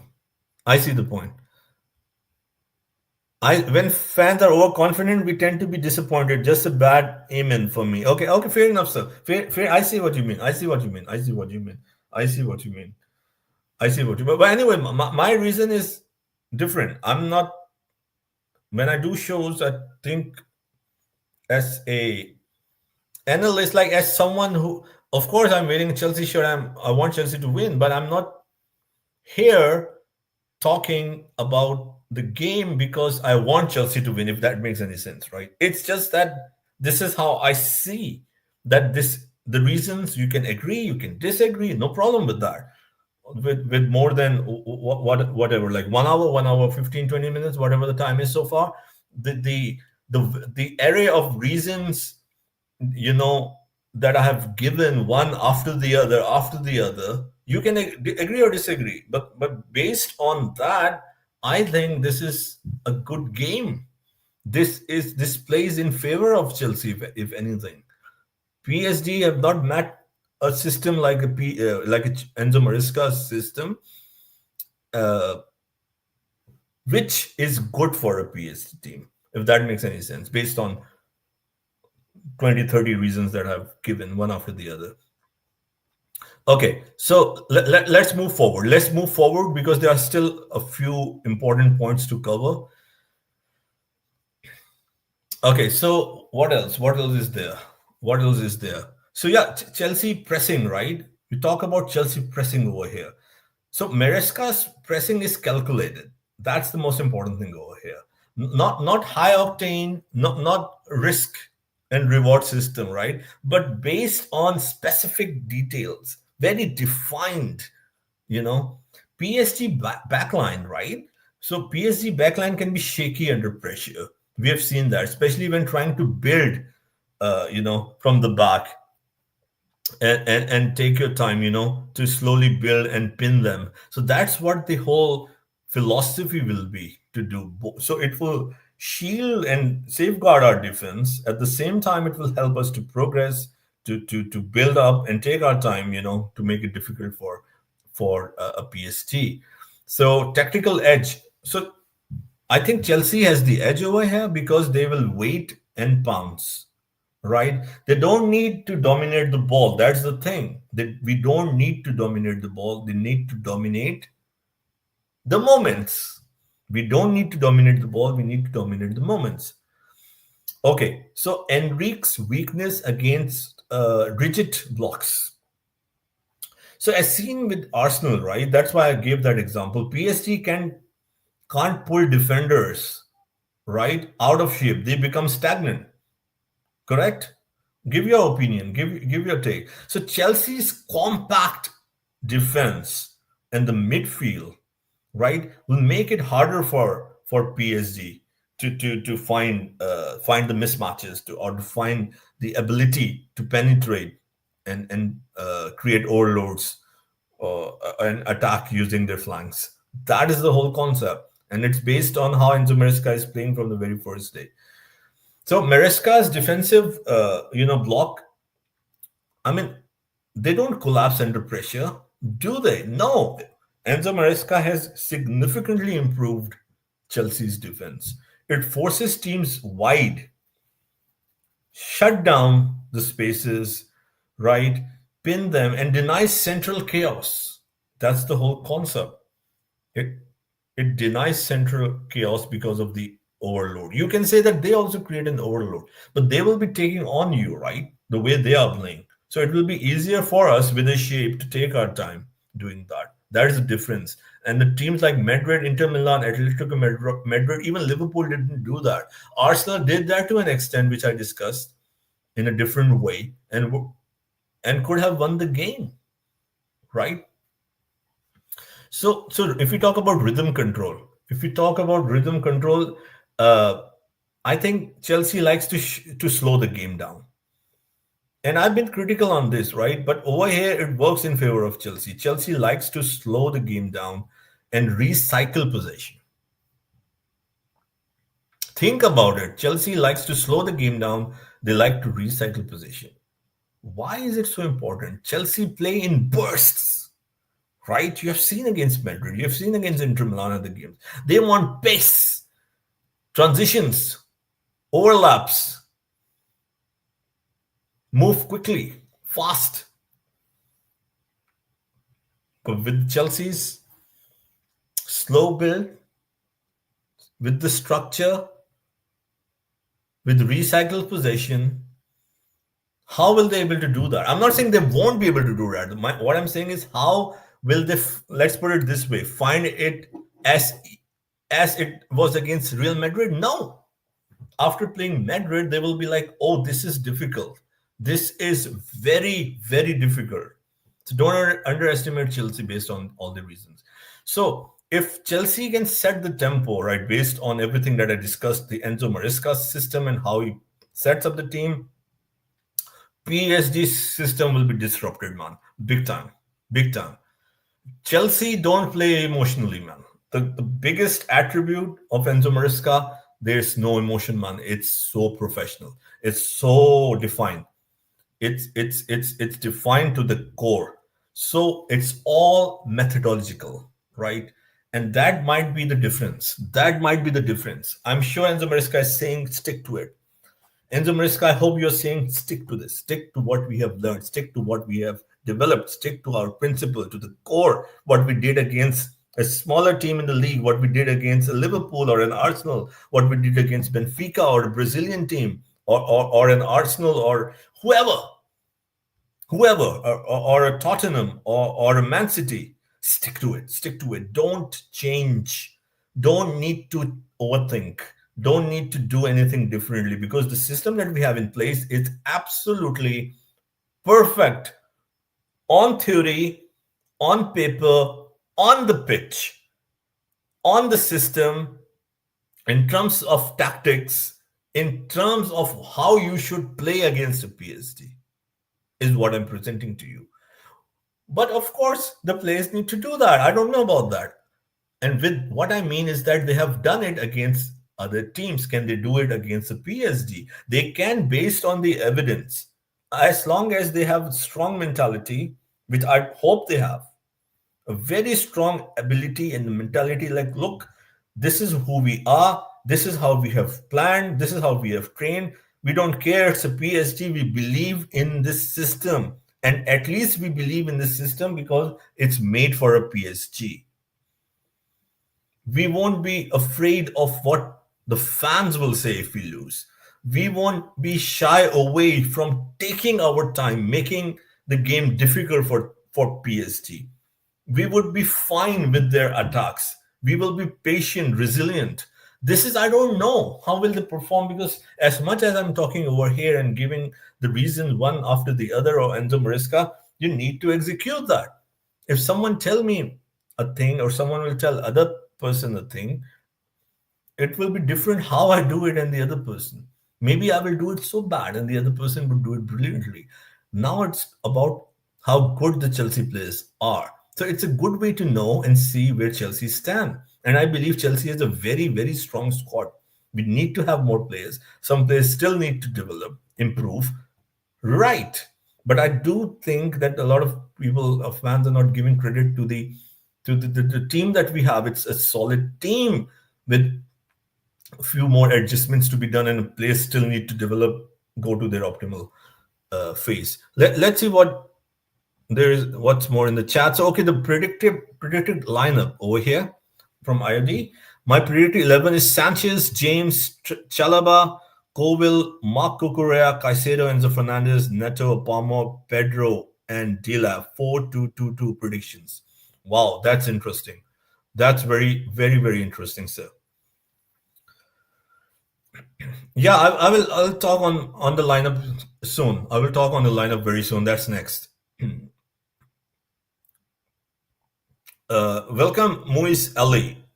If I pronounce, I'm so bad in pronouncing names. Muis Ali, right? Chelsea must do something different. Must do something for a change. You mean like win the World Cup?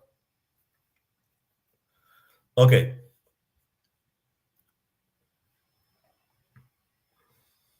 So let's talk about the lineup now, right? Shall we? Let's talk about the lineup.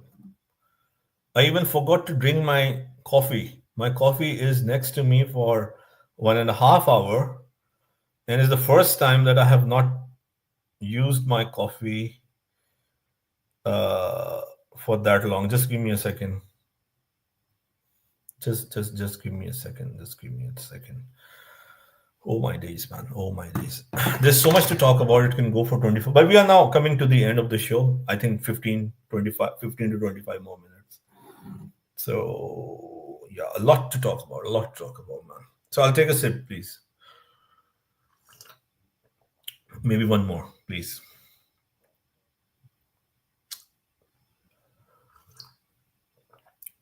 Okay, so okay, I will go. Okay, I would say we won't change anything, and we don't need to change anything. First of all, based on 10 to 20 reasons, I don't know how many, I didn't count, I have given so far into the build up, we should stick with it.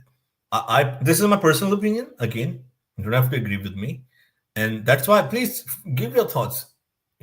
More comments, guys, more likes, share it with your family and friends. Tell me how you like the show, what was good about the show, what you like to be improved. You know, all comments, feedbacks are welcome.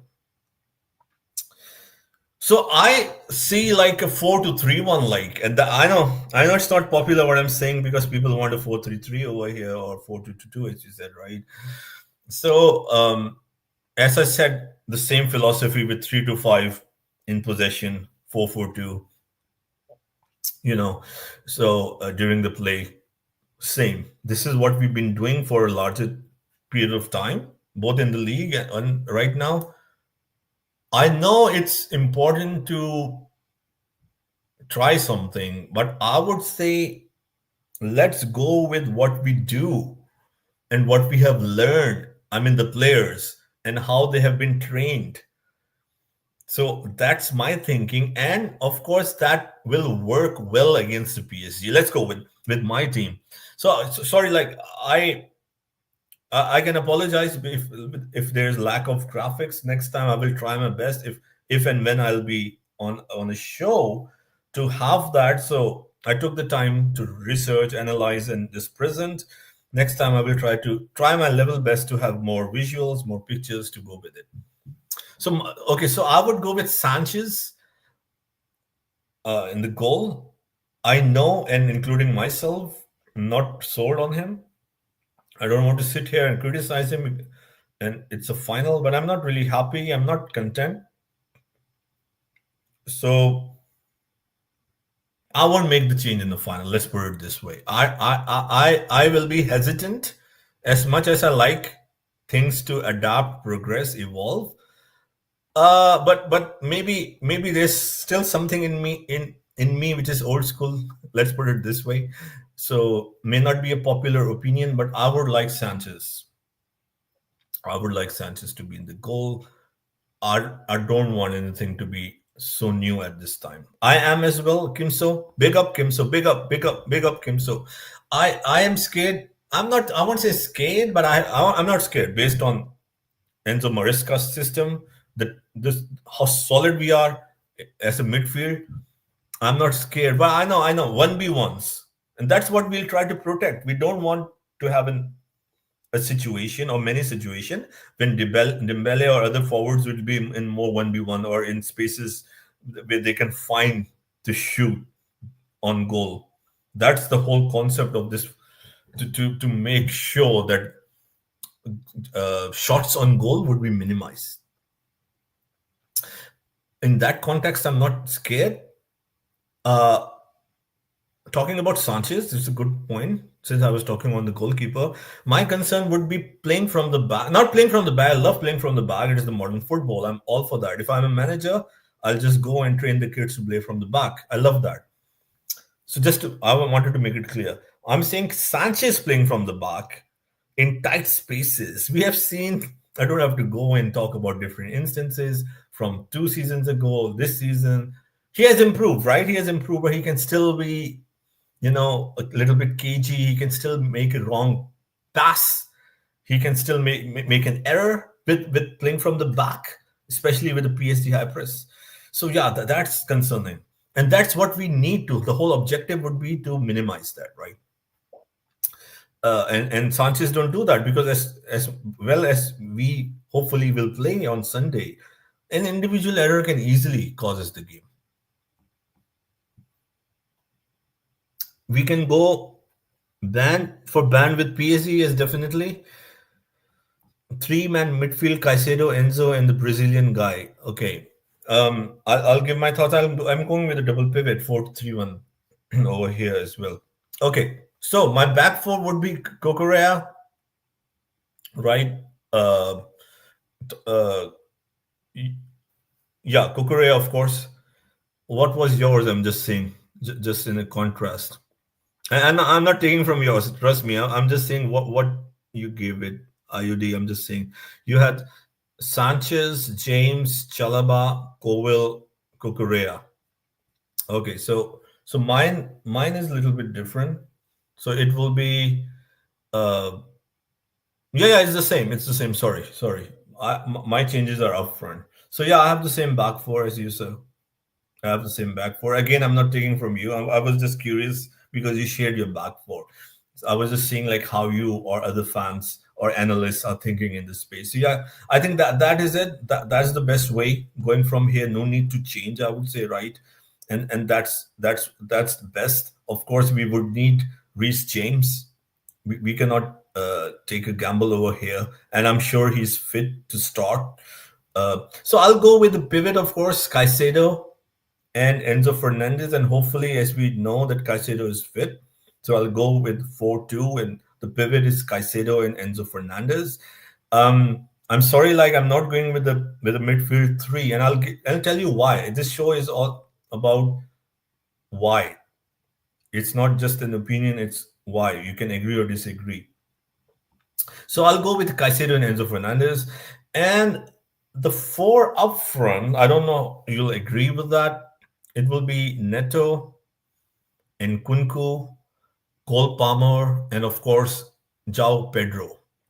That will be my four up front. Big up Kim Soo, you legend.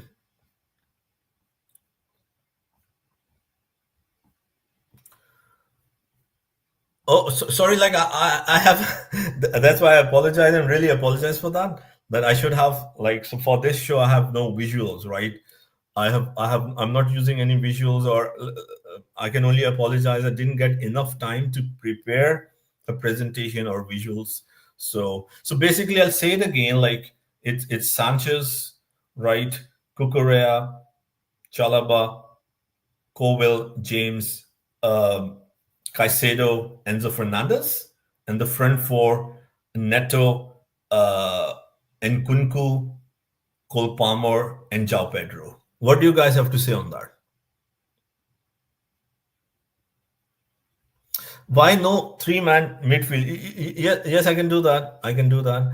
So why? I'll come to that. I'll come to that. So, okay, so how will this play? So again, as I said, in transition, a back three, Covil, I'm saying Covil, sorry, um, you know, Chalaba, or depending on the situation, Kukurea, they can, of course, like move. I'm sure like Kukurea or Reece James will one of them will be inverted. I'm not sure a lot of fans will be happy with that, but I don't see it changing over here because that's how we have played. There is an advantage and there is a disadvantage into this, but I think we'll go with the same philosophy, same distribution, right? So the pivot of again Enzo Fernandez and Caicedo will be important to shield against the like of Ruiz in Vitinha, right? Caicedo interrupts, Enzo initiate the progression, and Cucurella or Reece James, one of them would try to build the overlaps, being inverted. Uh, yes, yes, Les Kimsil. I know. Not a popular opinion that I'm inverting one of the fullbacks, and it's based on all the things that I've said building up to it. That how Enzo Maresca plays and how the whole system is at a disadvantage. Yes, you can say inverting and like how difficult it can be, but at the same time, the whole concept, as I said, of the midfield, dominating the midfield and trying to be in the position, building from the back and progressing from there, making it difficult for the PSG to have spaces to come there. Yes, the whole question is that if they penetrate, then what's left? That's so yeah, it's fine margins. We play like this, so I think we should be playing like this. That's my personal opinion. I know not a popular opinion. So wing, as I said, wing backs in disguise is important, guys. James offers width, right? Reece James offers width, overlap on the right. Kukure may invert depending on the situation if it's required to join the midfield or hold the line. Correct. So Nkunku is important over here, I think, because we know how PSG plays, right? So him sometimes playing centrally, I guess. I think he'll play centrally, drawing the defenders. It's so important for someone to do that, and I think no better than Nkunku. He's playing better. I hope he can do that, and with his ability to, take on the players, draw the defenders back. It's so important over here. And of course, Palmer, I think, would be operating between lines, finding shooting angles. That's how it will be done. Pedro Neto is so important. Of course, providing more, being more direct, and providing more width, right? And especially on the counters. And he will be so important stretching PSG's shape. It's so important for a player like a Neto who has the ability and the freedom given by Maresca to stretch PSG shape and to make free inside runs in the channel. So and of course, last but not least, Joao Pedro. I'm just talking about how I think that these players would play. What will their role be? I mean, I mean, okay, amazing start, but we all know the attributes. We all know the attributes. Uh, I don't want to like sit here and say he'll be the best striker in the world. It's too early to say, but if we have seen, if we have seen the him in Brazil or now with Chelsea, the goals he scored, at least I think we can agree that those attributes, those quality are rare to be seen, right? Based on that, I have huge hope with this player moving forward. So, of course, we would be hoping for opportunities to finish clinically, if he gets the chance. We can really hope. It's, as I said, it's all about putting the ball at the back of the net, and link up play. And again, he can also be used to draw defenders out of shape if and when required, depending on the situation. Let me see what's in the chat before I go and talk about why not a midfield three, right? That was a question that was asked. Why not a midfield three?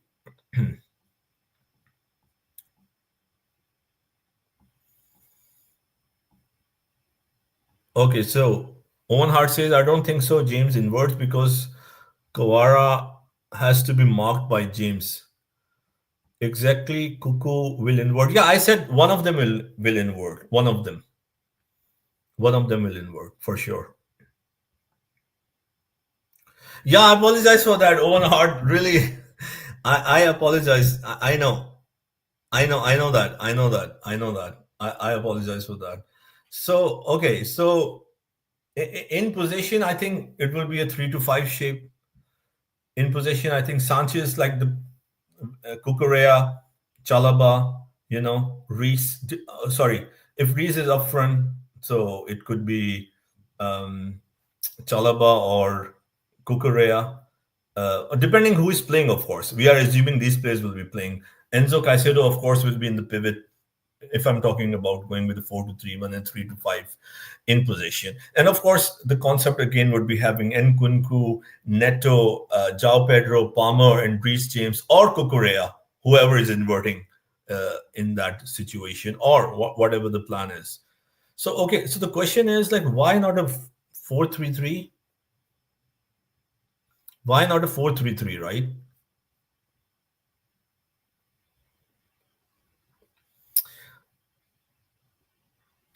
No, no, I'm not ignoring anything. I'm not ignoring anything. I just have to go in, tune in, and put the things over there. So that is all, which I don't mind, but it will pause the show for a few minutes. So I can only apologize for the lack of presentation and visuals. So kindly accept my apologize. Not ignoring anything. I'm reading your comments, sir, and I already apologize for the lack of visuals that we already knew because of the time and the setup that we have or the time that we have, there wasn't enough time for that. Um, Kim Su says Nkunku will play and score against his former club. Yeah, that's a great point. And Nkunku 10, Palmer on the wings. Pocho won't play in for PSG in the final. Okay, so why not a 4-3-3, right? So I think a lot of fans argue that Chelsea should use a 4-3-3 to avoid overrun by PSG's uh, trio of Ruiz, Vitinha, and Neves, right? But I think honestly that's why Enzo Maresca will not be using. I know it's a tough call, but I think that's why he won't be using a midfield of three. So first of all, identity clash. Enzo's system is based on control, right? It's but based on control and spacing, and it's but not fluid midfields. He relies on a double pivot. He has been doing that effectively to manage tempo and press triggers. So if we go with the three, we won't be doing that with that freedom and that control. So that is one point. I'm giving some additional points. So structural strength, right? If you talk about Caicedo and Enzo as a pivot uh, against the backlines, and sorry, yeah, against the backlines or controlling the overloads or playing to block the lanes, right? And build through the thirds, right? Based on that, a 4-3-3 would disrupt this chemistry. How would you do that? As I said, Caicedo, Enzo, blocking the pairs, and building up through the final third. How would we do that with the 4-3-3? I'm just saying that I know there are advantages of 4-3-3, but I'm just saying this is another challenge, a potential challenge. Tactical philosophy. Chelsea's defense zones, as I said, they defend zones, not man to man. not man to man. Just because it PSG plays 4-3-3 doesn't mean we have to play a 4-3-3, right? It does not mean that, because this is the whole concept that they have three midfielders. If we have to pivot, then we will be done with them. Why? Why should we be done with them with a 4-2-3-1? I don't understand. Because it's zone marking, it's creating the overloads, right? Different shapes in formation. Why should we go with with a midfield of three? If we do that, how will the pivot that block lanes, right, successfully and build through the thirds and disrupts the chemistry, right? How will they able to achieve that? If anything, there is a risk over here, in my opinion. So, as I said, Chelsea different zones, right? They don't do man to man, or they don't do anything that like is the same thing. Like they play on identical situation or formations. Okay, so 4-3-3 at the same time, I know it can work. I know it can work, but it depends. It depends if they want to dominate possession. If PSG sit backs, if PSG sit backs, or given the situation of the game, if Santos or any other midfielder is added, then we can go with a 4-3-3. So basically, okay, to rephrase or to say that again, if it's not clear, why I think a 4-3-3 is not a right choice for this final. It's interesting, it's a good idea, but it goes against Maresca's core philosophy. Unless Chelsea are chasing a game, unless we are chasing a game or dominating with the ball, that's another thing. Expect us to start with the 4-3-1 or the 3-5 in possession with a double pivot. Structure over symmetry, I would say. Structure over symmetry. So let me see what else we have in the chat. Nkunku 10, Palmer on the wings. Yeah, I've read that, and Poch won't be playing. Leave the ball and PSG in counter attack. Wow, Kimso. Okay, so yeah, that is it. I mean, for the show with the analysis, the lineups, the formation, Enzo Maresca tactics, Luis Enrique tactics, the key battles, how PSG played against Madrid and Arsenal, why Chelsea stands a great chance to win this game, or to make it very difficult for PSG. I'm sure you must have uh, heard many things that you were not expecting, a lot of things that you probably agreed, a lot of things that you disagreed, something shocking, something new, and the whole idea was to talk about how Chelsea plays, how Chelsea have been playing, and why I believe that Chelsea will make it very difficult for a PSG to attack and score goals against us. So prediction time, guys. Prediction time. Give me your prediction, and I will share my prediction with you. 2-1 PSG. 2-1. So, yeah, definitely, Owen Hart. I just saw the chat. I apologize. You asked for the prediction first. So, let me give you the flowers. Let me give you your due flowers. And again, accept my apologies for not having the visuals. Trust me, I know this thing. I've been talking to the owner that with visuals, it would be so much better. A lot of things I said. That's why I repeated. I tried to talk in a layman language. I tried to explain again. I hope I did a good enough job. But definitely, if we have visuals, that will be definitely delicious. So, okay, predictions. Owen Hart says 2-1 PSG. IOD says 2-1 Chelsea. Guys, predictions time. Guys, predictions time. So I would say a 2-2 draw. 2-2 draw, and PSG will win on penalties. And if that happens, there is only one winner, I would say Chelsea. No one would expect this game to go to the penalties, I would say. So, yeah, I think a 2-2 draw or 1-1 draw, something like that. And hopefully we can win on penalties, but okay, let's see. Because of Donnarumma, I think if it goes on penalty, I think PSG will have the edge. Kimso says, sell Lavia, man. I understand, sir, why you're saying. Please give your prediction if possible, Kimso. Please like, subscribe, give your comments, share it with your family and friends, criticize the show, appreciate the show, tell us how to improve. I'm sure Owen Hart has given me so many reasons to add visuals, and I am sure the next time, if and when I'll be here or anywhere else, I will have the visuals with me, and I can only apologize for that. Green Turf says 3-1 PSG. Sorry, guys. Oh, my days. Oh, my days. Don't forget to share this transmission, this podcast with your family and friends. A lot was said. I'm sure you would agree to a lot. I'm sure you would disagree with a lot.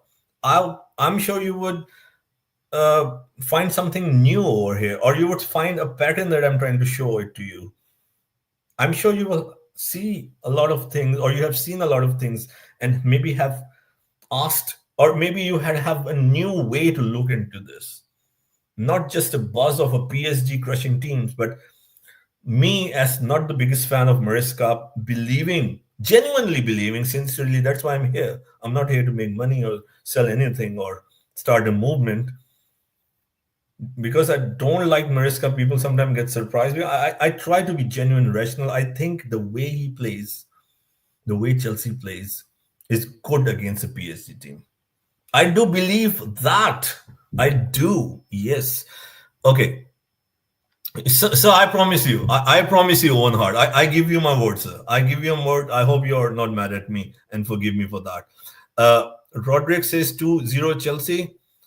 Roderick, yeah, absolutely, sir. Absolutely, sir. Love seeing you, man. It's been a long, long time, man. Big up to you as well. Good to see you. Favorite host here on Chelsea Sessions. Thank you. Okay. I appreciate it, sir. I appreciate it. So, thank you, everyone, for joining in. And again, I did my best based on my ability, tried to break the game down, tried to give 100 reasons why I'm saying what I'm saying. I just try my level best to provide with something that is more evidence based. Let's put it this way. Oh my days, this is not the message I wanted to read before I go, man. But I'll take it. Are all opinions matter. All opinions are welcome. Alok 90 says tomorrow PSG 7, Chelsea 0. Yeah, that could be true. You know why? Because the final is not tomorrow. So I would take that. If PSG is beating Chelsea tomorrow 7-0, no problem because there is no game tomorrow, right? So that's a good one. I am very confident, Jerry. I am too. Look, I know people will say you didn't like Maresca. Who cares? I love Chelsea. Okay, I didn't rate Maresca when he started. I criticized him even until a few days back. So what? So what? That's one thing. That is one thing. Because I want a manager who can win the league. That's how I see football for Chelsea, for my club. I don't know if Maresca can do that. That question mark I still have. But why should I take anything away from Enzo Maresca, what he's doing? Why should I do that? No, I will never do that. If I can be wrong, no problem, as long as Chelsea can win. So, yes, I'm sitting here and calling that Chelsea will make it very difficult for a PSG. And I am very confident, honestly. No feelings, no agenda, no emotions, nothing to. I'm not gaining anything from that. And I'm not saying because I want Chelsea to win. I'm saying because I honestly believe, based on whatever I've said in these 2 hours, I could be wrong big time. I could be humble if PSG wins big time. But I'm seeing something over here. I just hope I repeat that the players are ready mentally. They are not faced by the circumstance, they are not drained by the emotion or the press or the people and the noise and the toxicity. You can't do. Take it. Believe in the work they are doing, the hard work they have been doing, what they are learning and how they have improved. Believe it. Go there, do what they do against any other team. It's a PSG, so what? No one new PSG. So sorry, I don't want to be disrespectful. I mean, PSG was not doing anything. So sorry, I don't want to disrespect any club. PSG only delivered under Luis Enrique, right? Facts, right? So let's not say that PSG are invincible. A young team just like us, with an average age of nearly 10 or 11 months more than us, right? So there is every reason to be confident. They are a young team. Yes, they have worked with Luis Enrique for 2 years. This team has worked with Enzo Maresca for 1 year. That's the only difference. They are a very young team. Take out Marquinhos and some other players, their average age would come down to ours almost, right? The young team with no superstar, with no Mbappe, Messi, Neymar, XYZ. Luis Enrique has done it. Enzo Maresca, I don't want to say Enzo Maresca is like, I still need to see a lot, right? But Enzo Maresca is doing it with Chelsea. Enzo Maresca is doing it with these players. We have a solid midfield. We have best right back in the world. We have Europe winner Cucurella. We have the World Cup winner Enzo Fernandez. We have Caicedo, the second best midfielder in my opinion after Rodri in the world. We have new forward Joao Pedro, who showed the world what he can do. We have Delap right now. We have Cole Palmer, the best player in England. We have Nkun, who is coming to his own. Why should we be afraid of, right? We are Chelsea Football Club and we'll go for the win. Thank you guys for tuning in. And thank you, everyone. And thanks a lot. Don't forget to like, subscribe. Have a great weekend. And I hope it ends with a Chelsea win. Come on, you Blues.